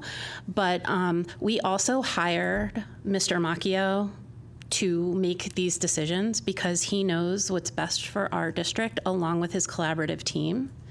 And when he tells us he's restructuring a building to be with other models and then talks about, that program and what that program means and what this person's done for the program, I trust his judgment. And we play these words like rubber stamp transparency, and we make it look like there's like this cabal going on that, we have to have everything pass in front of us when we don't actually know who the best person is for those positions. That's why those positions are brought forward to us by our educational leaders. But I don't want anybody to think in any way this was done secretively. We are forever in a school district going to be making past budgetary decisions. We know that we've had a lot of teachers leave, so we've had to juggle some positions. We are trying to do the best we can with the budget that was passed. Mr. Macchio is a novice at finding cost savings, so every decision he has made has to put another teacher in a classroom or another support person in a classroom. And Mr. Macchio, thank you, because I appreciate all the hard work you do in finding those positions. And you never say to us, I'm just adding this position because I feel like it. And it's the summer and I don't have to check with you guys. You always have a rationale, and I believe in the rationale, and I see the need for the rationale based on what I know about the school district and the different buildings. So I just want everybody to understand, not all of us feel like things are just passed by us without us knowing, because yeah, so I don't want that narrative out there, because that's not what's happening. And the amount of work that's still being done on the budget and making sure the board members are up to date is continual. So I just wanted to address that. I do have a question. So for Cub Scouts, how do we currently recruit for that? How does that work? Do you know, Ms. Riley? Because I know you have. We used to have flyers in the schools, but we haven't had flyers go home for quite some time in the school, and it's definitely caused an issue. Our packs and troops are very low numbers. Like, I think we have 6 in ours, and 4 of them are girls. So, and I think Troop 81, ours is 818, 819, I think has 2. Yep. 2 or 3, yeah, yep. And then 109, they have a lot. But the Cub Scout packs are, and the thing is, when you have a Cub Scout pack, they feed into the Boy Scout pack. So there isn't that. Okay. Well, I'm just suggesting perhaps that's something we can. Yeah, if we could just have flyers go in, that'd be great, and that'd be cool. Yeah, go for it. So you have a Board of Education policy, 1315 regarding flyers and distribution of flyers. So you have no problem at all with okaying flyers to be able to be distributed. I just want to make sure for my own clarity, you're looking for flyers, but are you also looking to set up a table at the various open houses? Yes, through the chair. I would like to submit flyers. I'd like to submit flyers. We can get those from Michelle these are at our council, but also do tabling sessions. Right. Because seeing scouts out there would be helpful, get them excited, get parents out there. It used to be a lot easier because the packs would meet at the schools, but when COVID happened, that all went away, so we all found different places to meet. Yeah, my guess is recruitment used to happen in person a lot of times at open houses, and then COVID occurred, and we basically said the public can't come into the schools anymore. and then just never reopen the doors.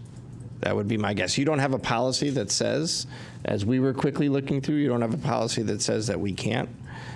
You do have one that says about flyers, so you're covered on that. So it's just about whether or not the board wishes to allow the accessibility of them being in the buildings during. Could it be simple, like scanned into Parent Square and shared that way? I know we're trying to reduce copies and things like that, but I do think there could be easy ways to share community recruitment flyers and things like that through Parent Square. And then the council can actually just give us the flyers, so it wouldn't cost the district anything. I'm going to send our staff with bracelets with QR codes to school, so they'll be able to share that. There's mechanisms, but to your point, I hope I'm not out of turn. It's all right. It's not like. But go there, get the youth excited, right? And get the parents right there. And we have the Husky program you're familiar with that you can expand on. So there's subsidies. So I can take the matter to the different principals and talk to them about their willingness to allow a table to be set up at an open house. As people walk in, they may be able to go across something like that.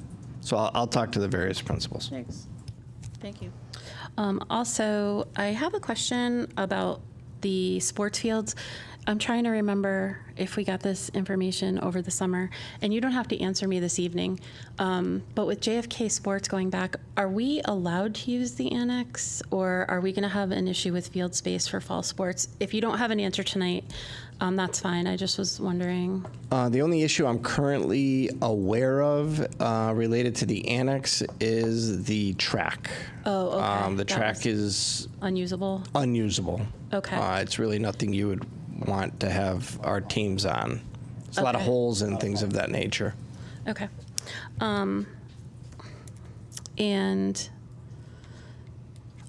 also speaking about the private funding for sports and the budgetary demands that we have, I still stand by the fact that I'm very appreciative that sports are back because it's very important for kids during their day, but so are teachers. Teachers that are there for 181 days for 7 hours a day with our students. So I think that's important. And then, Mr. Macchio, I really appreciate your narrative that came along with the Ed 166 report and central office's willingness to look into things as far as like restorative practice and stuff like that, because that's something I've been asking about. And lastly, I'd like to welcome back all the students, staff, and families back to Enfield Public Schools. I'm going to stay positive. I think what happened in the past has happened in the past, and we move forward and we continue to rebuild, and I have no doubt we will be rebuilding. So thank you. Thank you, Ms. Levesque. Ms. Pickett? Mr. Moore and Ms. Griffin, thank you. I think feedback from residents is critical, and so I appreciate whenever anybody comes here and shares perspective or information, so thank you. And thank you for what you're doing in our community. I also want to say thank you to our summer programs. I will say as a mom, I really can't wait till Thursday comes. I'm ready to send my children back to school. But I will send a special thank you to the high school basketball teams who put on a summer program for students. My kiddos participated in that, and it was amazing, and they had a blast. I know we had some culinary programs going on, the Tons of Fun Camp. I know some coaches did some special clinics for athletes. I just want to thank those folks for providing a safe and productive environment for our youth in our community. It is critical because so much can happen over the summer, and kids need to remain connected. I want to thank Smith Bus for that safety training that Phil mentioned. Safety is critical, and so the community partnership between the fire departments and all those that participated, thank you to Smith Bus and those who advocated for that training. I think it was really important, and glad to see that that happened. So for the school year ahead, I want to thank the central office leadership and building admin for all of their efforts over the summer to get ready for the school year.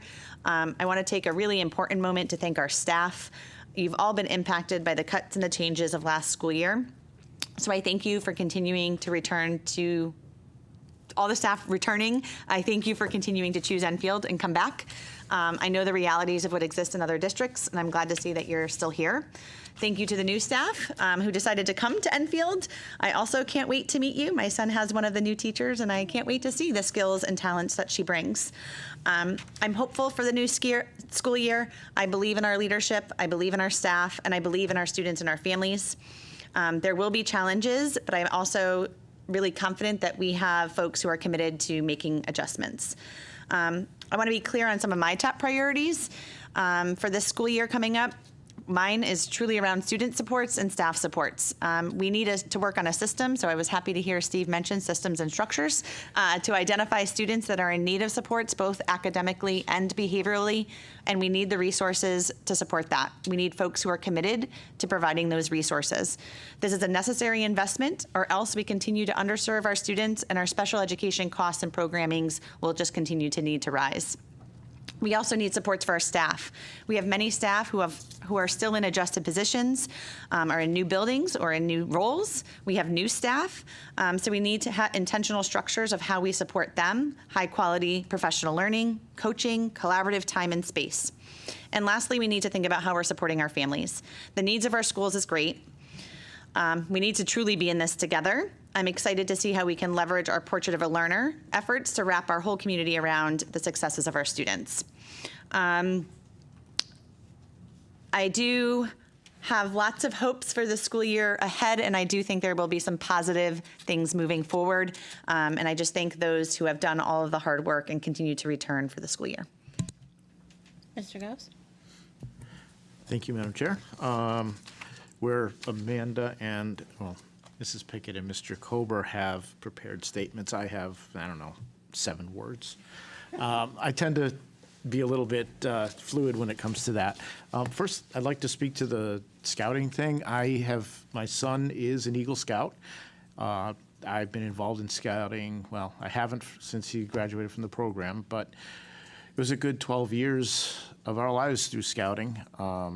Things changed when the schools went from K to 3. That's kind of when people stopped bringing their kids because they thought that you had to be in a particular school for that to happen. And that is not the case. You can join any pack you want, find one that really goes along with your flow. Where Dr. Callanan said something about how important it is for the support of the boys, and I know I'll probably get heat for this, but girls are also allowed in Scouts, and I've been involved I was involved with that when it first happened, and I think the way that they did it is fantastic. It lets them each be individuals, requirements are the same, nothing's easier for anyone, which I think is great. I would also encourage not only Scouts, but any youth groups to approach and ask that same question here. Scouting isn't the only program out there. It's a great one, but there are others too. And I think every kid needs to have something outside of school. Sports, band, they're great, but there are other things, and that incorporates them into other communities, which I think is fantastic. So that aside, I'd like to also welcome back all of the students, parents, staff, admin, us, everybody. And as far as the bus policy goes, it's amazing how quickly the admin has reacted. And I would just encourage parents out there to say something now so that they don't have to keep going back and making changes. Within the first couple of weeks, it'd be fantastic, and then maybe that can be done for the year. And to all the parents, this disciplinary report and a lot of the things that have been said over the course of the year was kind of concerning. I would love to see people that have concerns follow their way through the normal procedures, and if they're not satisfied, reach out to us so that we can all address it. Don't reach out to us first because there are, methods in place to handle it. But if you're not satisfied, there may not be anything we can do about it, but we can certainly check into it. Thank you. Mr. Cree. Good evening, everyone. I would like to also welcome back our teachers, students, staff, administrators, and our central office administrators to the 25-26 school year. I hope everyone had a restful and a relaxing summer, and that you are ready to embark on a successful and very productive year of education and learning. Of course, I am looking forward to hearing the many accomplishments of the Enfield students that demonstrate their talents, abilities, their intellect, and creativity. So good luck to all, and have a great year. Thank you, Ms. Negri. Special. Good? Okay. All right. Oh, Mr. Ryder, I thought you already went. No. That's why, because you were going before so many times. I was just thanking. Yes. So I thought you already went. I was Sorry. thanking our award Sorry. winners. So through the chair to the superintendent's office, we got the most feedback about the bus routes when we shared the bus routes. My next concern is the new hours. So if you're not aware, and if you're hearing this for the first time, this is something else we've talked about for about 6 months. But if we could share the new, I know, but if we could share again, like before the school year starts, the new hours with the calendar, because we have something new this year called half days. So we called them half days out of tradition. Maybe that's what we used to call them as we were growing up, but they were not half days. They were 90 minutes off. They were 90 minutes off with lunch. So we have actual true half days going forward. So when the first half day rolls around and you go to K2 school and you're done at 12:20, not at 1:45 or 2:15 versus 3:45. I just want to make sure everybody's aware of that too. So just reiterating it again, we all have talked about it. The 9 of us have talked about it. Superintendent Macchios talked about it at the microphone. But again, we have new hours this year as well as new bus routes. So I think it's important that maybe we just blast that out again a couple of times over Parent Square. If you're okay with that. Yeah. Let's go for it. I was going to say, and the lunch prices while you're at it, too. Put everything there. Yes, and we also have new lunch prices, just so everybody's aware. The lunch prices went up 50 cents, I believe, a day, and I don't know, did it affect the breakfast as well? No. Okay, did not affect breakfast. So, and that, again, is something that we've talked about. So when we did get a few phone calls about the bus routes change, what's going on, like, to even some of us, we're like, well, we've talked about this for 6 months. We understand that not everybody watches this meeting, not everybody gets Parent Square. But hopefully, if we talk about things in different channels and don't just not talk about it because it was in Parent Square, I think reiterating those things as many times as possible helps out. It's no longer free, it is reduced. I'm sorry, it's not a back and forth. Sorry, I can't. But thank you. Also, I'm glad that we addressed the portrait of a learner at the convocation. I was just wondering if we could get a copy of that. I would love to see that as well. I know it's something that my colleagues have asked for some time, so I'm glad that it's done, but I haven't seen that yet, so I'd love to see that. Just on a personal note, I wanted to personally thank all of our teachers that are still with us. I appreciate you. You know that I'm one of the biggest cheerleaders for Enfield Public Schools and have been for a very long time. So I want to thank our staff that's returning. I want to welcome all our students back at every age level. Also, on a personal note, it's August 26th. I just wanted to say happy birthday to who I think is one of the greatest people I've ever met, my younger sister, who was widowed a month before her son turned 2. And I have not had to be here on an August 26th in my 8 years. So I just wanted to say happy birthday to Tina, my first favorite Tina, my second favorite Tina is right here. But I just wanted to welcome all of our kids back and all of our staff back, and I look forward to the next school year. So thank you. Okay, so I just want to say, obviously, welcome back. I wish everybody an excellent year full of new adventures. I hope it's safe and successful for everyone. Don't be afraid to try something new. Be kind, and have some fun along the way. Chris, thank you for bringing the scouting thing up. So not only is it important that we recruit kids, because obviously that's the heart of it, but we are also in desperate need of parents to come with their kids, because we need leaders. That's a big reason why a lot of things fall through, is we don't have the parents to be able to stay and help us do the things. And they're fun, I can promise you. And having gone to Boy Scout summer camp 3 times now, it's a blast. I was shocked at how much fun it was, so If your kid is interested, come along for the ride. It's a good time. Let's see here. So convocation, obviously, we had 80 new staff members that Mr. Macchio called up yesterday. He went through our achievements from last year, and that slide, we should give it to everybody because it was remarkable that we had to overcome a lot, but we did a lot. So I think that was really impressive. The Portrait of a Learner was great, and how you tied it into the district improvement plan and then the school improvement plans.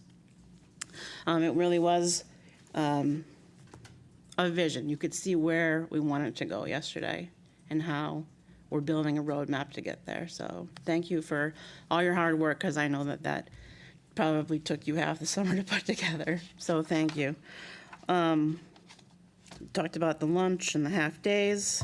Obviously, be patient with the bus route situation, but also be patient when you're dropping your kids off for the first time. You're waiting, and Raffia Road's probably backing up to, South Road. So just be patient these next couple of days, because everybody's trying to relearn all of their new routes and routines. And be patient over at the high school, because I'm sure that there are some new student drivers as well joining the bunch. Every building has a new crop coming in. Yeah, every building's got a new crop, yep.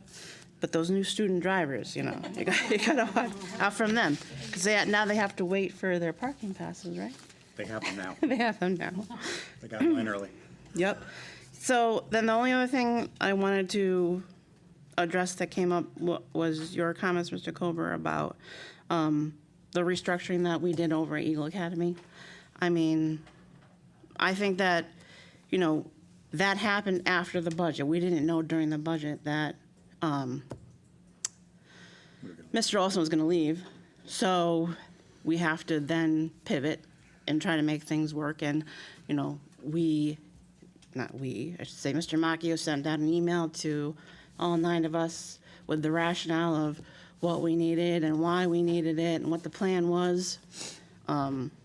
So, we moved Miss Andrews up to Eagle Academy director, and now we hired a Eagle Academy coordinator, and then the other administrator we hired that same evening was the 3-5 special education coordinator, because we actually have a large amount of students, 3-5, and that age group did not have a coordinator. As my understanding, Ms. Andrews was covering that. Yeah.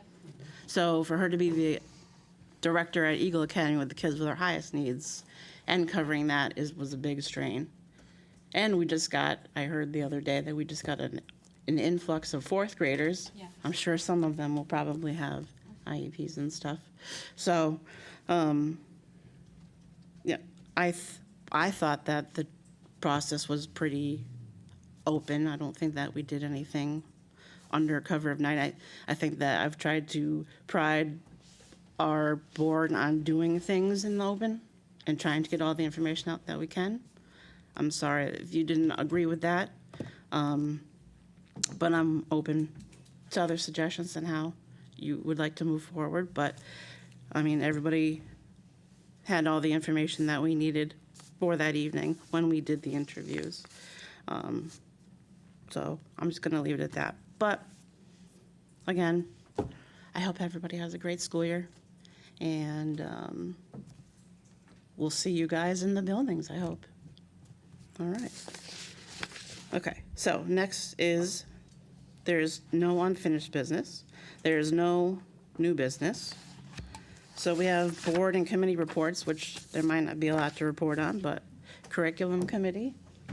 Yes, the meeting has been rescheduled now to September 15th at 5 in Michelle Middleton's office.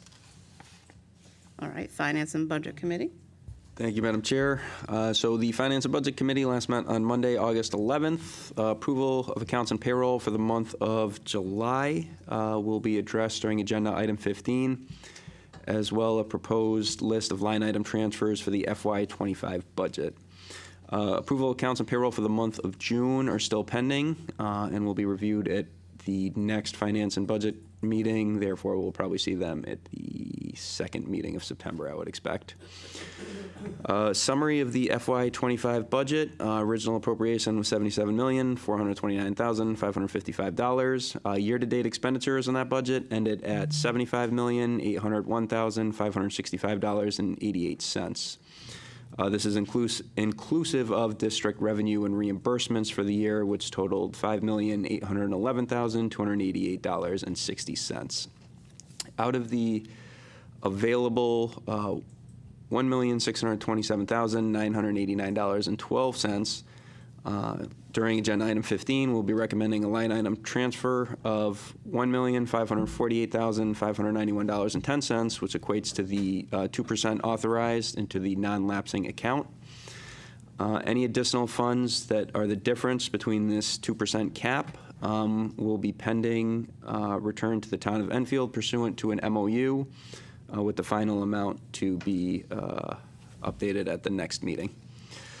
For FY25 grants, the district had applied for $3,729,049. We were awarded $3,727,077. Available funds remaining are $696,771, and these are remaining because they belong to multi-year grants. So even if they were applied and awarded in FY25, the expiration date to use them has not elapsed yet. For FY26 grants, we are projecting on applying for $3,377,186, and to date, the district has been awarded $1,361,600.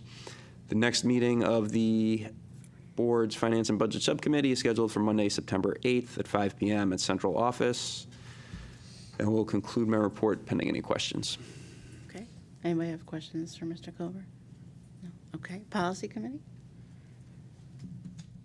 Our next policy meeting will be held on Tuesday, September 16th at 5:30. All right, leadership. Last Wednesday, we talked about budget and busing and the decisions that are probably going to have to be made at tomorrow's pre-referendum meeting. Our next meeting is September 3rd. So liaison reports, school reports and updates. We probably don't really have anything. Just welcome back. Oh, Mr. Kober. All right, I'll begin with my usual shout out to the Henry Barnard friends and family. As already mentioned during the meeting, the first day of school for this year is Thursday, August 28th. We wish a warm welcome to our incoming kindergarten classes especially, but also a welcome back to all returning Big Cat students for the first and second grade. Classroom assignments were sent out during the second full week of August. The first edition of the Barnard Friday Update, aka the Big Cat newsletter, was sent out on Friday, August 22nd. Barnard's Fall Open House will be Wednesday, September 17th at 6 p.m. This is followed by School Picture Day, which is currently scheduled for Thursday, September 18th. As Mr. Ryder had mentioned, I also did want to reiterate, keep an eye on the district calendar as school hours have been varied slightly. The Barnard building times was formerly 8:55 to 3:20. This year it will be 8:50 to 3:30, as well as the change that was already mentioned to early release time. So K2 parents, be aware of that. As usual, we recommend that you download the Parent Square app for any communications and updates. Here's to kicking off a great year, Big Cats. All right.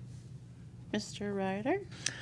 So I wanted to ask all of our PTO parents to make sure that you reached out with any updated contact information. This applies to all of our schools to make sure that between Mrs. Lawler and myself that we have all your contact information for the school year. Specific to Eli Whitney, their new school hours are now, and this applies to all 3-5 schools, 8:35 to 3:15. So the new start time is 8:35. The new dismissal bell will be at 3:15. And again, an early release with lunch at that grade level would be 8:35 to 12:05. So I just want to remind everybody about the hours. I want to welcome back our Whitney Wolves, and I'm excited to see what kind of stuff they do this year, what kind of activities they have planned, and see which of those I get invited to, as well as all of us to the schools we liaison for, because getting to be inside the schools and interact with the staff and students is at least why I'm here. So I appreciate that, and I look forward to hearing from you, and have a great school year. All right, anybody else? Okay. Joint Facilities Committee. I just looked, our next meeting September 11th. So, okay. All right, yeah, I was trying to look for that today and I didn't see it, but okay. All right, Joint Insurance Committee. We haven't had a meeting in a while, so we don't have anything to report yet. Okay. Joint Security. We meet again next Friday. Yep. Enfield Mental Health Committee. Yes, scheduled meeting is yet to be determined, but our committee will be working on a final report to present to the board. So one of the future meetings, in September, October. All right. Thank you, Jim. And that will close out that committee. Yes. At that time, okay. Pre-referendum committee. Yes, I have a lot of updates. Mr. Ryder, Ms. Pickett, feel if you want to step in to add anything that I might be missing. The pre-K through 5 and Eagle Academy pre-ref committee is moving right along. The last meeting, we looked with the architect at 5 possible sites for school buildings, which was pretty exciting to see. And Randy Daigle had said we actually have more land than we thought, but it is all wetlands. So we also looked at 2 different building configurations. So we looked at 3 buildings with pre-K through 5, or 3 buildings and a separate preschool building, or 4 buildings with pre-K through 5, and then 4 buildings, K through 5, and 1 preschool building. The committee will also, and the demographer will also take into account all the new developments of the apartment buildings that are going to be constructed, as far as how that can impact our enrollment and space in the schools. The architects are going to attend all the fall open houses and different community events, and they're going to have materials finalized to be able to be distributed. They'll have a poster board with, I think, whatever we decide tomorrow. Tomorrow's a big meeting because we're actually going to be deciding on site locations. So tomorrow's a pivotal meeting for the pre-ref committee. Mr. Ryder has been trying to get those televised. But I don't think we're in a position to do that yet. One of the dates that the architects have planned is Wednesday, October 22nd from 6 to 7. At JFK will be our first community conversation. And, Please come. Yes, please come. We will get more, now we're in a position to get more information distributed, so we'll get the Facebook page up and running, and then we can post the links on where you can find this information. And then they are looking to have a second community conversation, tentatively December 17th, and then a community conversation Wednesday, February 4th from 6 to 7. So we are moving right along. I have to say, having been on a few pre-refs, and Charlotte and Scott and Amanda too, I'm very impressed with the architects that are handling this. They were able to give us some case studies and some ideas about different building setups and different learning experiences for students. We've also seen our redistricting areas more clearly, and how when we were redistricted, it was originally in 2011, it was based on demographics. So I think that we might have to look at that, because joining the sister schools could mean one school's at 600 and one school's at 800, and you don't want to have that kind of disparity in the number of schools. So we've discussed a lot of information, and I've enjoyed working on that committee.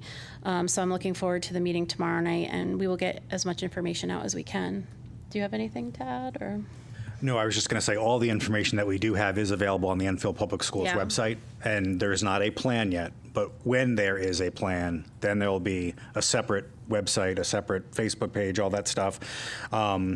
But this is open to the public if you want to come and listen. We meet here at Town Hall. I think we're in this Skidco room. At 6 o'clock Yeah, tomorrow. 6 o'clock tomorrow. But yeah, I just want everybody to know that if you want to come to the first community conversation, just to reiterate what Tina said, it's October 22nd. It'll be at JFK Auditorium at 6 o'clock. And that's when the architects will give us an overview of the conditions our buildings are Yes. in, so everybody is aware. But yeah, there isn't a plan yet, but we're getting close, and we're excited about that because our buildings need help. I think it's important that both Randy Daigle and Mr. Macchio and the committee agrees that we need to have the right stakeholders in the rooms when it's time to make these decisions. So when we were talking about preschool, Jacqueline Valley was at the meeting last week as well. So all the stakeholders will be included in this process. So I think it's important to stress that because I want people to understand that it's a group thought behind it and not just people making decisions for other people. Do you have anything to add, Ms. Pickett? Are you good? I think you're good. We're good. So onward and upward. We'll see what happens tomorrow. Thank you. Okay. All right. So I'm going to ask that we approve as a grouping the regular Board of Ed meeting minutes from June 10th, 2025, the special Board of Ed meeting minutes from June 24th, 2025, and the special Board of Ed meeting minutes from July 30th, 2025. So moved. All right. So I have a motion by Ms. Pickett, second by Mr. Gauss. Any discussion? Okay. Yes, go ahead, Ms. Cushman. There was just a couple things that I noticed that others may have already communicated to the central office, but on the June 10th meeting minutes, 11D, the date was, should be July 8th, 2025, not June 24th. It was just a wrong date. For 11D. Did you see that? Okay. And then the June 24th meeting minutes, the agenda item number 5 does not record the resulting vote for the copier contract.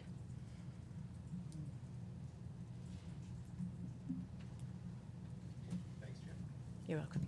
Thank you, So Janet. can I make a motion with the revised minutes for June 10th, 2025 and June 24th per Ms. Cushman's revisions? Yeah. So, and a second by Ms. Pickett. The motion was made by Ms. Pickett, second by Mrs. Cushman. Is there any discussion on that? Yes. Yes. Mrs. Cushman, which one had the copier? The Which of the three? 24th meeting. Number 5, I didn't notice there being. And do we have those results that we can enter? Should, yeah. Okay, just confirming.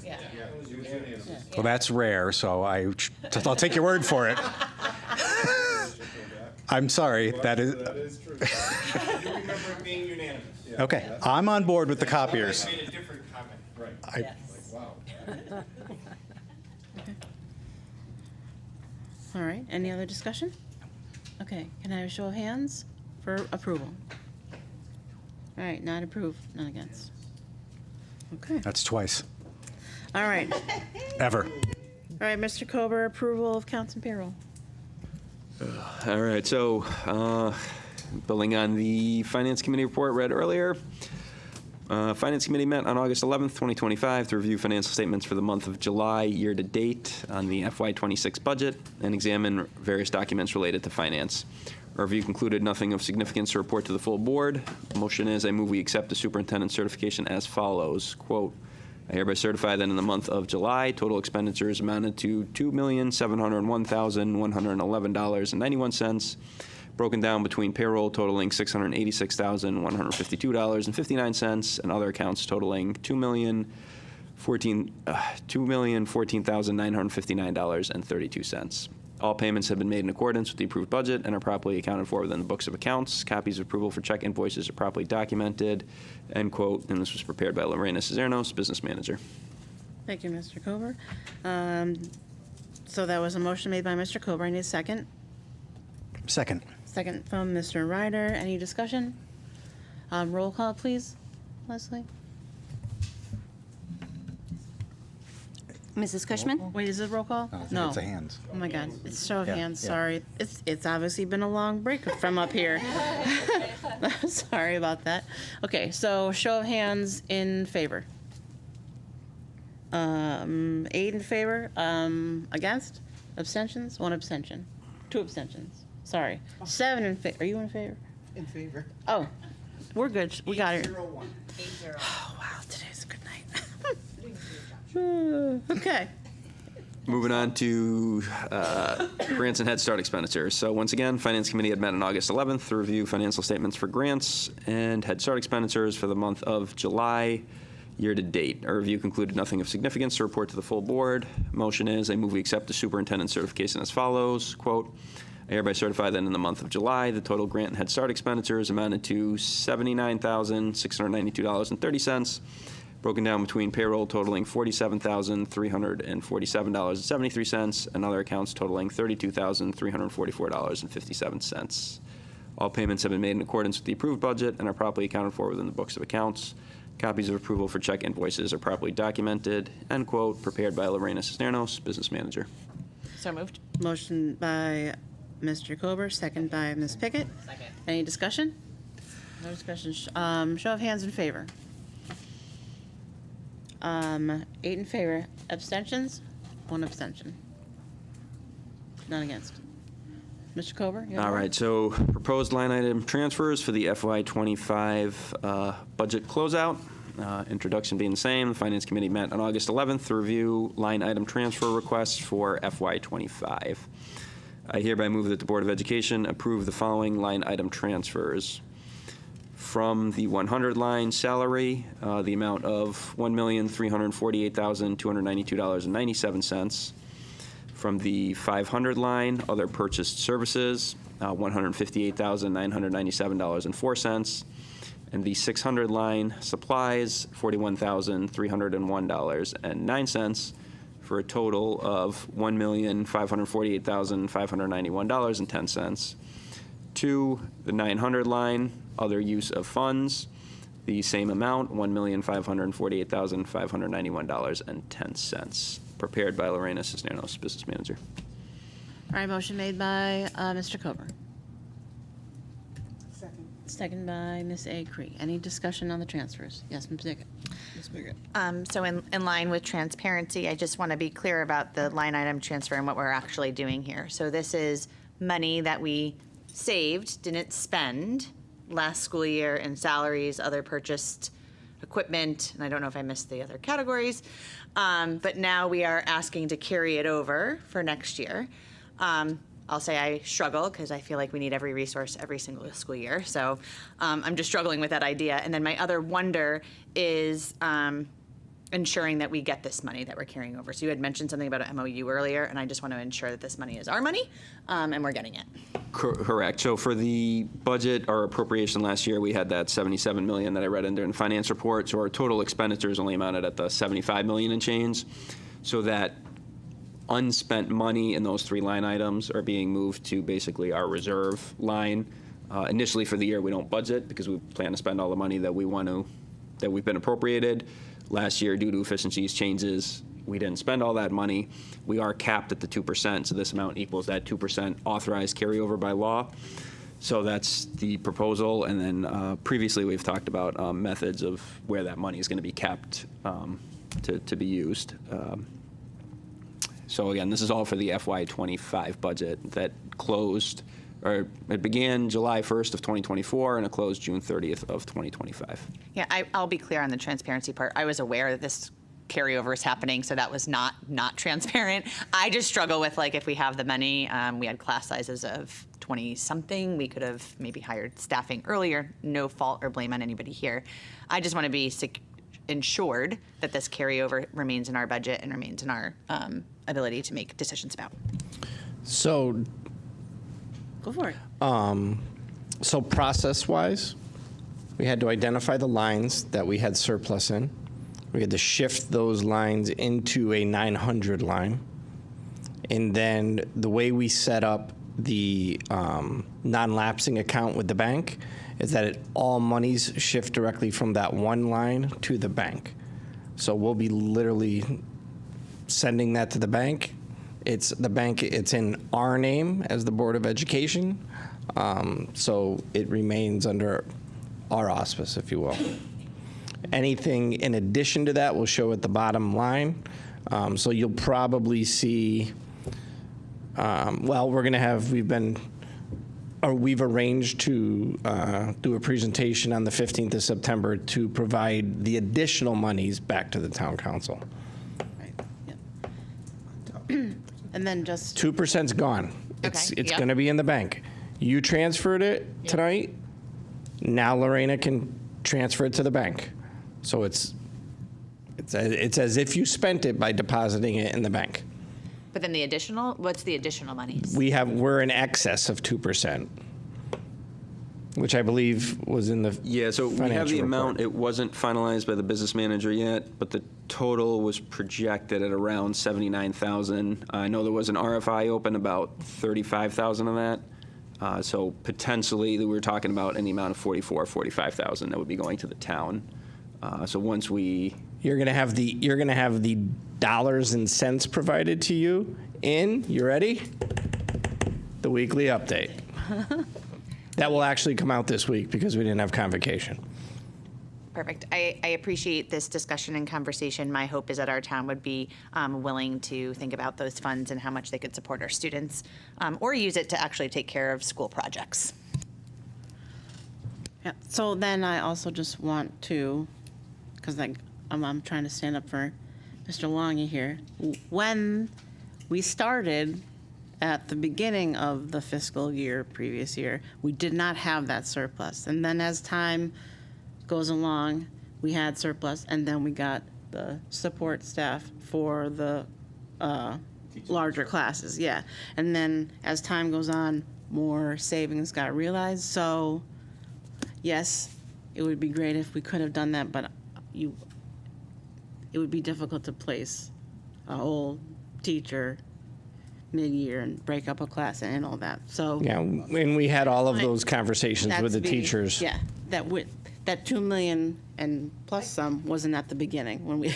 I just don't want started. to ever be over 2% and risk not being able to use those funds for our students. Yep, I think we're all clear on that one for sure. I am picking up what you're putting down. Yeah. Yes. The cards are on the table. Yep. Also, just to clarify, savings aren't always realized until the books are closed at the end of the year, too. So you don't know if you're going to have $17 left over or 17,000. So. Right. Yep. Okay. Do we have correspondence and board? Oh wait, sorry, more. Madam Chair, we We're just not had the done yet? first and the second, so we Oh. needed a vote for the actual transfer. Man, I should have had another cup of coffee before I came. It's from getting those kids up at 5:30 to get them ready for school. Practicing. Okay, so we had a motion by Mr. Kober. We had the second by Ms. Acree. That was the discussion. So I need a show of hands in favor.